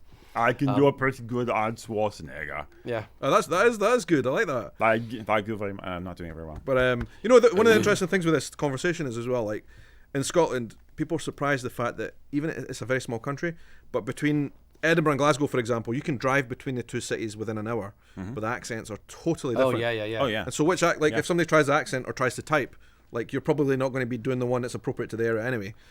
So there's that. My favorite mini factoid is the BBC did some kind of documentary on Glasgow, and they had to subtitle it for the rest of the country. I freaking love that. Yeah. No, I'm not offended when people try to do a Philly accent or a Boston accent or a New York accent. With Jersey? Yeah, a Jersey. Jersey accent? Yeah. on. It's not offensive to me, but if you go out of country, maybe a little. So as an American, I wouldn't try to fake. If I'm in Ireland, I wouldn't try to do an Irish accent. It would just be disrespectful as hell. I'm gonna see an Irish person, I'm gonna curse right there, so I already screwed it up. But I wouldn't do it. It's not. It feels weird, and it feels like you're trying too hard, and you're making it into a caricature. The only slight caveat I would give, or the slight left-hand turn you could take, is if you know exactly what you're doing and know where to place certain phrases or words in a sentence. If you're using a Scottish word or phrase or slang that you know what you're doing, then yes, you could use that, but I wouldn't try to fake the accent. Yeah. Like if I'm talking, like Americans, like you have a drawer, a junk drawer, or a drawer for your bric-a-brac. In Scots, in Scottish person would say like, oh, it's just for the bits and bobs. Yeah. So over time, I've sort of, through speaking to suppliers and speaking to people like Sean and like this guy, I've picked up on a lot of different mannerisms and a lot of small phrases that I will use and incorporate into my lexicon that I wouldn't otherwise have done. But if I didn't know Scottish people, or I wasn't speaking to Scottish people on a regular basis. Earlier today, I interviewed Sean, and I was talking about those out with Scotland, meaning those people outside of Scotland, but out with Scotland is how a Scottish person would say that. So I'm using it in the appropriate context, but I'm not trying to fake an accent with it. I'm just using their phrases in my daily speech. That, in my mind, would be fine as long as you know how to use the phrase or the word appropriately. If you're trying to jam it into a sentence just to use it, then it could feel awkward as well. Yeah, definitely. I mean, if there's loads of words you can use that we use in Scotland, and it'd be totally fine to use it. But I take it to the next level with this conversation. Like, one of my most embarrassing videos that I've ever done that I look at every single time and I don't want to watch it anymore. Is that the OnlyFans? No, that's not. No, we'll talk about that later. So I did a video, and it's my most popular video on my channel. It's like had over 1 million views. It was me attempting a Glaswegian accent. So I can't even do a Glaswegian accent. Oh, it sounds terrible. Like, and I can imagine, and I got a lot of hate from Glaswegians, rightfully, for trying to do their accent. And so that's the level we're talking here. I wouldn't even do a Glaswegian accent, or shouldn't, because it doesn't sound right. That's like our one of our most popular videos was our Americans Try Haggis video, and oh boy, did that get people? No, we didn't do accents for the record. No. Yeah. But it was just that people sensed they had a cringy reaction, like they took it as cringe. Yeah. But sometimes you can't win for losing. I want to hear one. Give me one American accent, whether it's Boston, whether it's New York, the South, California. Give me something. California. You can't the say people. the South. Well, yeah. Talking from Georgia with a little bit of molasses just spilling out of your mouth. It's Andy from The Office. I'm quoting there. Give me something. The viewers need to. I'm really bad at this. Really bad at this. Your public demands, Sean. And I actually struggle to differentiate as well. Like I can hear the difference, obviously, between New York and Texas, for example. They've got a very strong accent. But trying to replicate it, it's going to get a lot of people mad. That's what's fun, though. If you have not made at least a few enemies, you have not stood for anything, Sean. Right. Give me a Texas accent. I don't know a Texas accent. Texas? Well, it's Texas, kind of yeah. a little bit clipped. You know, like, I sure do appreciate it. I sure do appreciate it. I appreciate it. I sure do appreciate it. Thank you, ma'am. Thank you, man. Don't do accents. Okay, never mind. That was horrible. I love you. That was horrible. Yeah, Oh, the rest of the Texas, I apologize. Here's the funny thing. A lot of those accents do come from Scottish, Irish, and Scots-Irish folks who immigrated to those areas. Yeah. That's the funny thing about it. It's weird. I love watching like shows on like different accents and pockets of things, and like between like Philly and Pittsburgh, there's different accents and yins. Yeah. Pittsburgh, like Philly would say like yous guys. We say that in Scotland. Use. Yous, yeah. Really? Yeah. Or we'd say John is another one. John it's overrated. Philly, we use John for like, hey, yo, that John over there. You see the John down over there? You know, it's a word that it means like everything and nothing. Pittsburgh has yins. Yins. I don't know what yins. It feels weird. I don't like saying yins. I could never live from Pittsburgh. No, yins is what's the context It's for that? yous. It's like yins. Yeah. It's you people, you guys, yins. In Scotland, we say yin for meaning one. The big yin. Yeah, exactly. Yeah. And I've been corrected on my attempt at Texas. That's fine. Which I then copied. Yeah. Oh, it's doubly bad. Don't trust me. Ever. All right, that's enough. I think Sorry, that's I more put you than on the spot. enough. Had to. Let's get back to some dispelling the gatekeeping myths. Gent going by Laser Vibes, which is an awesome handle, by the way. Puerto Rican and African American, and he's concerned. I'm not Scottish at all, but my mother has a last name of Gilmore. Would it be inappropriate to wear the Gilmore cap badge? For me, absolutely not. I mean, I would say it's see, the cap badge is a little bit of a weird one.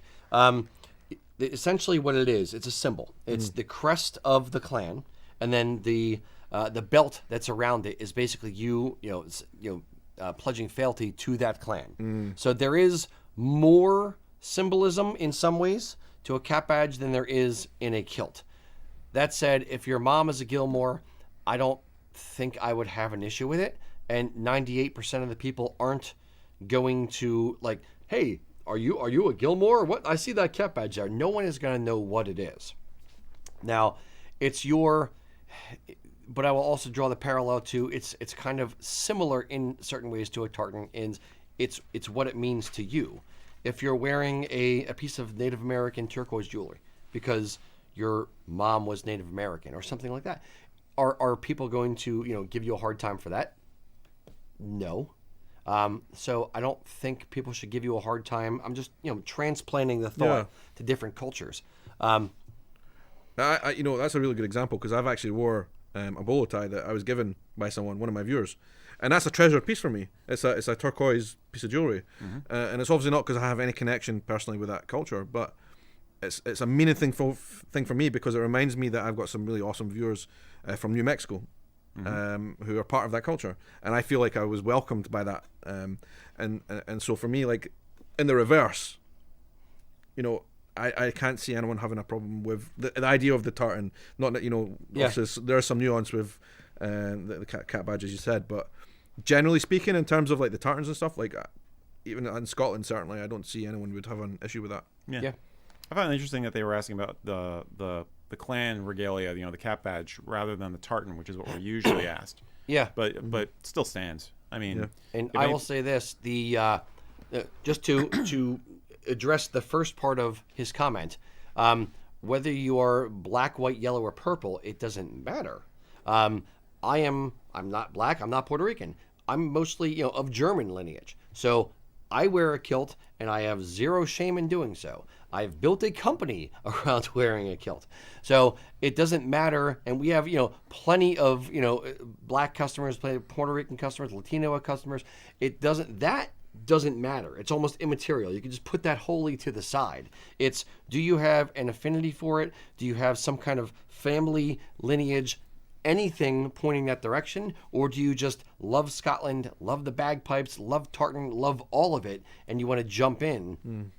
Have at it. Again, it goes back to like nostalgia, right? That word of nostalgia. Do you have a memory that's important to you that connects you to that? And if you do, that's something that you're going to remember for the rest of your life, right? It's a good memory. Like either you went there or, you watched something you like, you thought it was cool. There's lots of reasons why you would have that kind of nostalgic feeling of warmth towards tartan, kilts, Scottish culture, and all the rest of it. And go for it. Yeah, I think if this person wants to honor their mother and their mother's background, who the hell is anybody else to say they can't do that? 100%. No. Yeah. No, you don't get to make that call for someone else. They don't get to control you. And Right. as Eric and I have said multiple times, if you are a sincere student of the culture and you're doing it for the right reasons, and it's not just a plaything that you're slapping on there as a gaff, then have at it. Yeah. Absolutely. Mr. Eric. Let me give you, this is one just for you, Rocky. This is totally vintage fashion one. Tie M23. Not tie-dye. Thank you. No, it's a technical name. They're undercover. Said, would kilt rosettes be better for evening wear than a kilt pin, or is that too old-fashioned? By the way, what's a rosette? Can you explain this for anyone who You ever might seen not one know? like a bagpiper, especially if they're a military bagpiper? They have those little round ribbony things going down the side of the kilt. Yes. Those are rosettes. Yeah. Rosette is basically, it's a take a piece of tartan, Yeah. okay, or a strip of fabric, and then connect the ends and ruche or squish in the middle, so it's kind of like a flower looking yeah. thing with essentially two flags hanging out the bottom. Got you. That's a rosette. Yeah. I wouldn't. It would. Rosettes tend to be more of a statement. If it's tartan, is it the same tartan as the kilt? You got to worry about that kind of thing. Even if it's solid color, I think it's big. A rosette, just for your reference, is typically 4 inches or so in diameter, and then go some flags going down. Am I off in this, Eric, or no? I don't think you always have the flags necessarily, but yeah, it is definitely more often a military decoration at this point. Yeah. Is it the same idea as the Jacobites? They used to put like a Yeah, that was a cockade, but Cockade. it is similar. Yeah, similar idea. Yeah, Yeah. So there also is some kind of military overtones potentially to it. So it's not stolen valor, but it is. You're giving, you're kind of nodding to something, or you're kind of potentially, signaling a particular direction that you may not want to be signaling. For me, I would never wear a rosette as instead of a kilt pin. I would either wear a kilt pin or not, period, and kind of end of. See, that's another Scottish type thing. End of. Yeah. End Period. of. Done. Mm-hmm. Yeah. Americans don't typically say, but I kind of work it into my lexicon. There you go. Picked up a lot of things like that from my mom. Yeah. We're English family and friends from Australia and stuff. So we have like the hell you say and boot instead of trunk and I love all these differences. bits and bobs. Yeah. Kind of things like that. All right. Yeah. Okay. So somebody was asking about helping Scottish tourists in America, but we did have. I want to make sure we have surely covered this. Practical. Jim Robertson says, my family will be touring Scotland next summer, attending the Edinburgh Military Tattoo, among other things like visiting Inverness and Balmoral, Isle of Skye, Glasgow, Culloden. They're trying to go everywhere, even the Orkneys. So would wearing the kilt be seen as an homage to his roots, or would it just be another tourist stunt? I think you kind of addressed this earlier. Or would wearing the kilt hose and an Aran sweater be inappropriate, for example? Yeah, I mean, like we said, we did.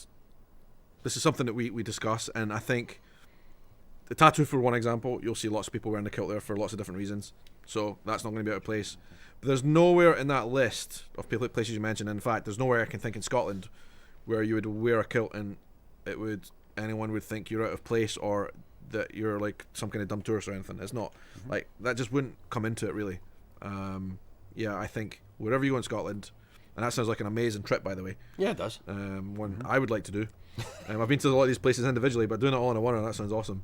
I cannot see that it's just not going to be an issue. In fact, it's going to look great, and you're going to get some awesome photos on that trip by wearing the kilt. Yep. And that's actually one point. Like, if you want to take some great photos on your holiday or on tour, like, I can think of no better reason for wearing the kilt because it's going to stand out. The kilts look good in the Highlands. Absolutely. There you go. No, I'm of the same mind as that, and I would also say this. So you're going to Scotland as a tourist, and you're wearing a kilt because you want to have that connection and that different kind of feeling with wearing a kilt in the land. But you're going as a tourist, and you're afraid you're going to be seen as a tourist. You are. And there's nothing wrong with that. The tourism industry in Scotland is huge. And it's okay to be a tourist. You don't want to try to pass yourself off as something you're not. You don't want to have a fake Scottish accent, like Sean. No. No, you don't want to have a fake Scottish accent. By the way, they say that about us in Edinburgh. That is a thing. People in Glasgow, they say we have a fake Scottish accent. That's awesome. Oh. Yeah. But you are a tourist, and so what's the worst thing that's going to happen? People are going to see you as a tourist. Oh no, they're going to help you if you get lost on the train. Like, it doesn't matter. It's fine. Embrace it. You're there supporting their culture, supporting their economy, supporting all these different shops that you're going to be going visiting. You're going, as long as you're not doing something rude or untoward or spitting on everything. It doesn't matter as long as you're not talking loud to people, because they can understand you more if you talk loud and slow. It's as long as you're not being the typical ugly American, you'll be fine. And if anything, wearing the kilt is going to ingratiate yourself a bit. Just wear it naturally. Wear it, I'd say, if anything, practice at home a little bit. Practice out in the world, just getting comfortable in it, wearing it as a piece of clothing. And then work it into how you wear it. And then when you go across, wear it the same way. It's okay. So, yes, if you want to think about different places where you're going to get a little bit more, you can, I won't say blend in, but you're going to have maybe a few other people in kilts. A tattoo is a great example of that, because there's going to be a lot more people in kilts there. But and they're all tourists. But generally speaking, you're not going to see a lot of people in Scotland wearing kilts. Just be okay with it and do it. And that's more on us than it is on anyone else. Yeah. So maybe we should change that. So start a movement. Let's reverse it. What are your top tips for any tourists from abroad coming to the United States?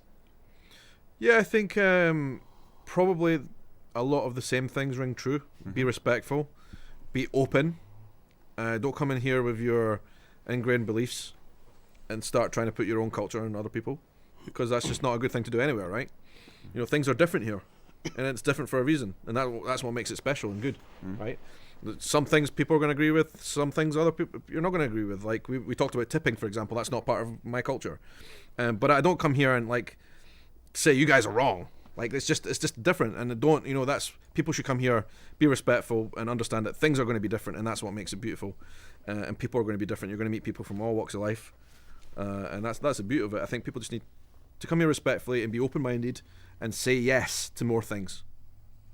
I like that. I like saying yes to more things. The other thing I will kind of toss out there is one thing we talked about earlier, which is we have more commonalities than you think, and nothing is ever as bad as you think it is going to be. If you turn down the noise that you see on social media, turn down the noise from the news, turn down the noise from all the rest of life, and just go in with less preconceived notions of coming to America or going somewhere else in the world, and just go into it like a child.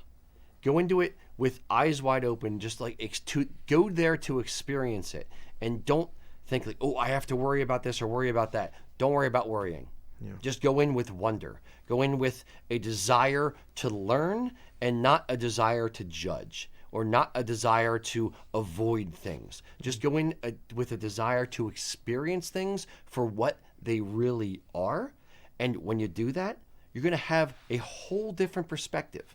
And you're going to see the true America, the true Scotland, the true Ireland. You're going to see culture that you've never thought about, or that you were never taught about, or that you never see in the news, because it's not newsworthy. You're going to see how people actually are. And that's the beauty of travel. That's the beauty of experiencing different cultures, is you get to see how things really are, and cut and filter out all the bullshit that we have to deal with every single day and see how people actually are. And when you do that, you see how similar we are across all cultures. Yeah. You'll find so many more commonalities than you do differences. Yeah, definitely, 100%, I think. And to add to that, and I will admit as well, I think it's important to say that, you know, it's easy to get caught up in that news cycle. It's very easy. It's easy to get caught up in that. It's easy to get caught up in social media. And I will admit that on most of my trips to the States this year and previous years, for the weeks before it, I tend to get a little bit nervous. And that's because the news, things happen, big events. You think, whoa, wow, that's kind of scary, right? And then I'll also get comments from people in the States that say, be careful, there's a lot of trouble in that place, right? Mm. I got that about Philadelphia. I got You that gotta about watch Washington. those guys in Philly. Yeah, but I got the same about Washington DC. People said, be careful there, it's really dangerous.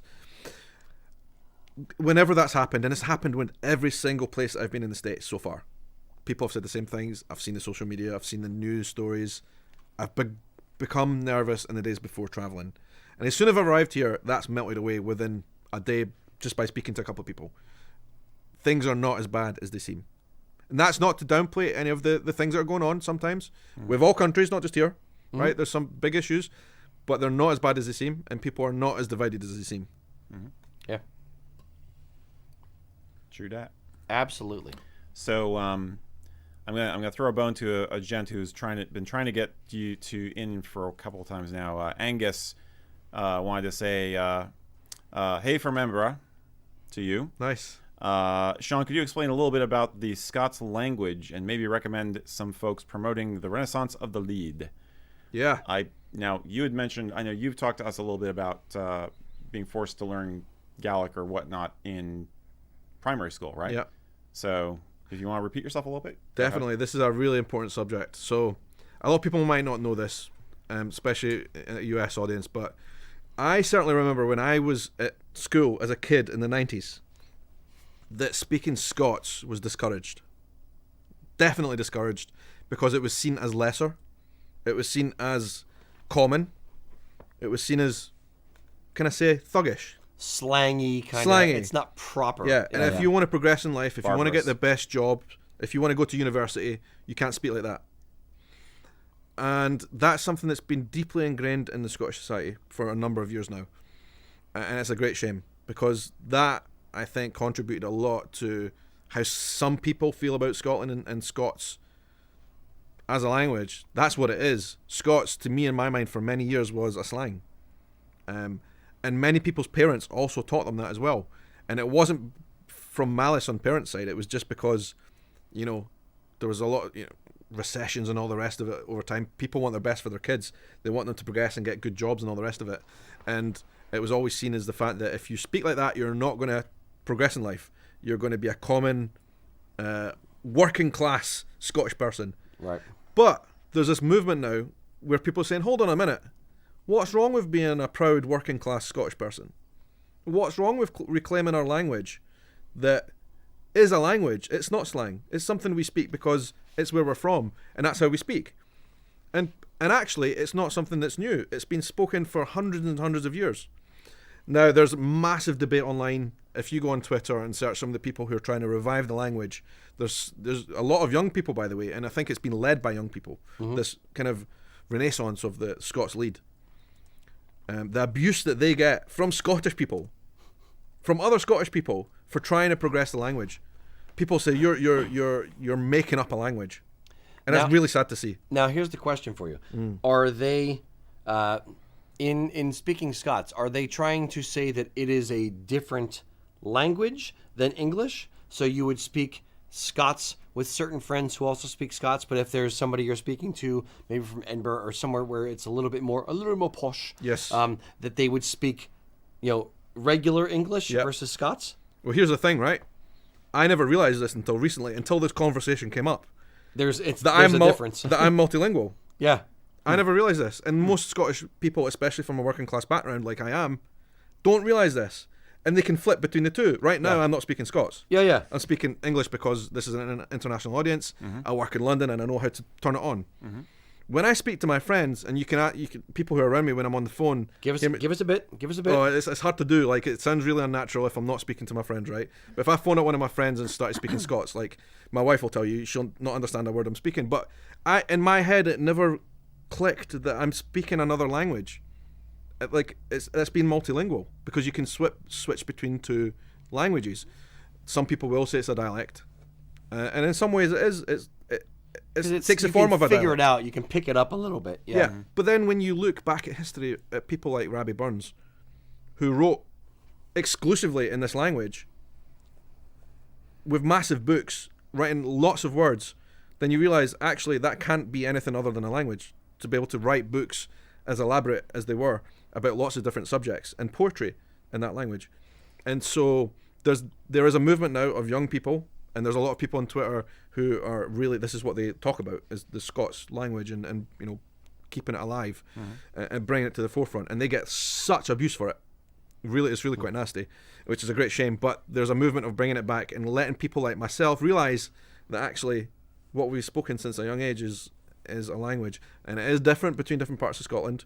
For example, in the north east, Aberdeen and up, they have Doric, which is another ancient language. Ancient language / dialect. You know, it's debatable, but it's very different. It's very unique, and so it's a really interesting topic. That I think Scots is a fascinating subject, but actually it's existed for hundreds of years. We've had it. It was an official part of the Scottish government for a long time before the days of Scotland joining the Union.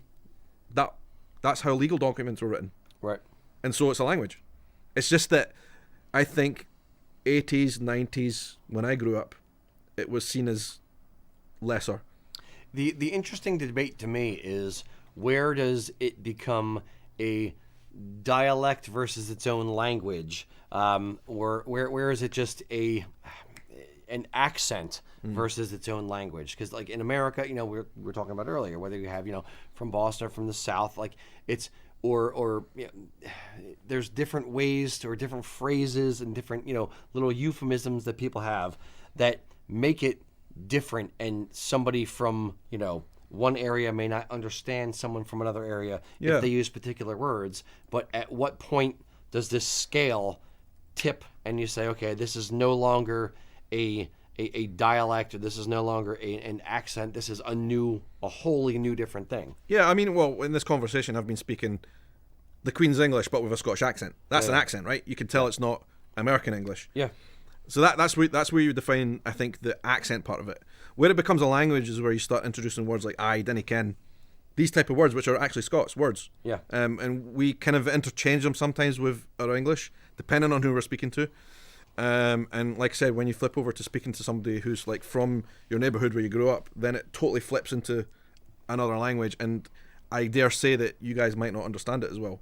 Certainly, Ken means do not know. Yeah, I know that. No, but there's like a lot more to it. Like I know there is. But like, I think it's a really interesting debate, this, and it's something that I'm really glad that there's lots of young people now taking this forward and actually standing up and saying, let's be proud of this. It's not something that should be oppressed anymore.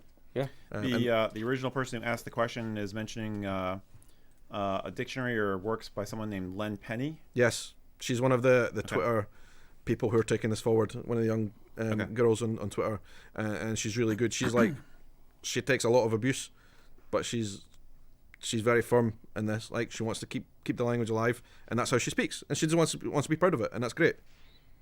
Cool. Nice. Hopefully that gives a bit of a picture, but it is a heated debate. I'm not going to say that it's not, and there's a lot of people who are in Scotland who would quite happily shut it down. That's sad. Yeah. That's sad. Yeah. Way to end the show, Sean. It's sad now. That time already? Yeah. I thought we were just getting started. Is it 5 o'clock? Yeah, it's 5 o'clock. It is 5 o'clock. Would you guys 5 like one or two more questions? Let's do one. One more. We're going to go overtime. Special guest, special elongated show. Okay. This is one from a while back, from our archive, actually. Anadera Lopez says, this may sound like a strange question, but what if one has several tartans that he or she can relate to? Can you mix tartans together, or should a particular tartan design take precedence? For example, if one's lineage on both mother and father have a tartan, which one would you choose? We've answered this many times before. This will be in keeping with the theme of the show, I think. But Yep. what do you do if you have an embarrassment of riches of tartans? Yeah. So I'll let you kind of start off on this one. Yeah, so my opinion, I think throughout the show I've been talking about the reasons why I think you can basically do what you want and make up your own rules based on how you feel. This nostalgia that a certain tartan brings you. Like I said, it could just be the fact that you visited an area. And let's say that you belong to Clan MacDonald or whatever, but actually you went to the Isle of Skye one day and you loved it and you loved the tartan and that's a special memory for you. In my opinion, what's wrong with actually saying, okay, that's what I'm going to wear today, and mix and match? And as long as there's definitely style rules in general about mix and matching colours. And there are probably things that are beyond my pay grade in terms of like colour clashes, but I think you can be as playful as you want, and I am of the opinion, and not everyone will agree with this, but you can be as playful as you want with this and not necessarily have to stick to the clan colour code based on the things that I know from growing up in Scotland. It's not something that we take that seriously in Scotland in terms of you belong to this family, you can only wear this tartan. Right. Americans tend to be, at the risk of retreading ground here, Americans tend to be very concerned about doing something wrong, and it's coming from a good place. It's coming from wanting to be respectful of another culture that they have not grown up in and they are not immediately part of. They can't walk out their door and just see the Highlands in the background. They're very removed from it, or maybe they're generations removed from it. So they're coming from a good place of wanting to know the right way to do things. Typically, what we tell people is, you go through the paternal line. I've heard other people that want to go through the maternal line because of reasons. Whether the reason is, I don't like my dad's tartan, or my dad was a jerk and he left my mom and, we've lived on our own since I was a wee lad, or a small child, for those who don't speak. No, but it's one of those things where it is a personal choice. It is what you want to do. It is your tartan. It is no one else's. No one else has to look in that mirror. No one else has to wear it. No one else should have an opinion on what you're wearing on your body. So it's one of those things where, yes, you want to be reasonably respectful. You want to understand the rules before you break them. But from what Sean is saying, as a full-on Scottish person from Scotland, it doesn't matter as much to them, and more Americans tend to be a little bit more concerned about these matters than Scots tend to be. Definitely, 100%. Like we were talking earlier about weddings, for example, and weddings, I think people will choose based on the colours that they like rather than something that's necessarily related to their family. They will line up all their grooms, and they'll all wear the same thing because it looks good in the photos. Yep. And that's what matters to people, Does it look good? Does it make you feel good? Does it give you a memory? Yep. Absolutely. And that is how you should proceed, sir. All right. Now, at the end of the show, typically we do a question of the day. So, do you have a question that you would like feedback on from your audience, my audience, all of it? Yeah, I think, actually, this is a really good opportunity for me to then kind of gauge people's thoughts and opinions. But, I've kind of travelled around a lot of places in the States now. I would like to get people's thoughts in the comments of wherever you're watching this. Where should I come to next? Why? I would like to know, is there particular Scottish events I should come to and learn more? I want to know where I should come, because this is a big country. I feel like I've seen a lot of it, but actually I've just scratched the surface. I want to have real experiences. Like, let me know places you think that cannot be missed in the States, and it doesn't have to be big cities. It can be tiny places in the middle of nowhere. Let me know. Very good. I like that. That's a good question. Let them know. All right. Boys and girls, thank you for tuning in. Again, you can catch Sean at Sean Vlogs over on Facebook. If you're watching Sean's channel, you can catch USA Kilts over at usakilts.com, or any social media, just look for USA Kilts, and we do these videos once a month. Until next time, boys and girls, Slàinte mhath. Slàinte.